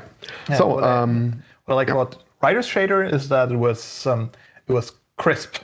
Oh yeah, it was very polished, I would say, yeah. So, yeah. Okay, voting is still open, let's say for another 10-15 seconds. Yeah, we have already 3 winners. First winner for first round was Anticore. The next was blackle.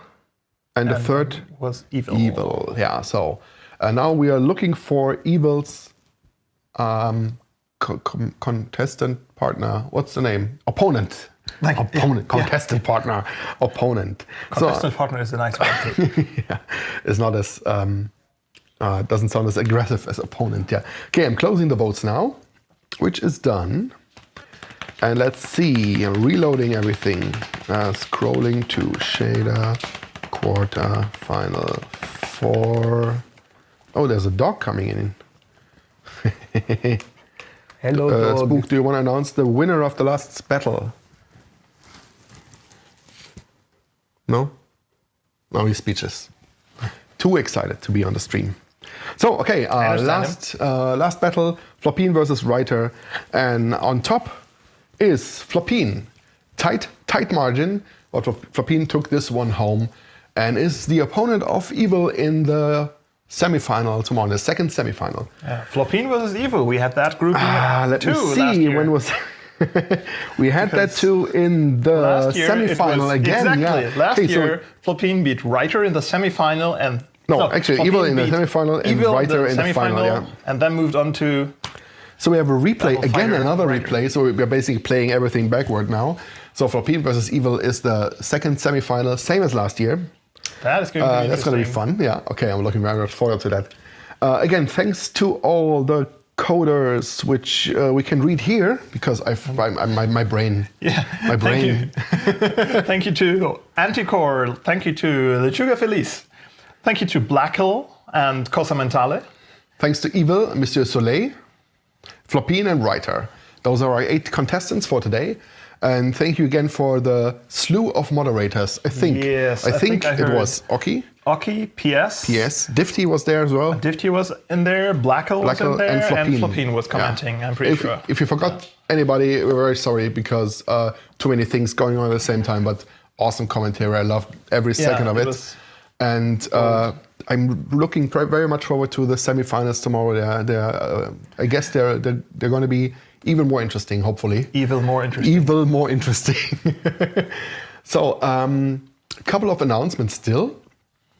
We have a bit of content left for you today.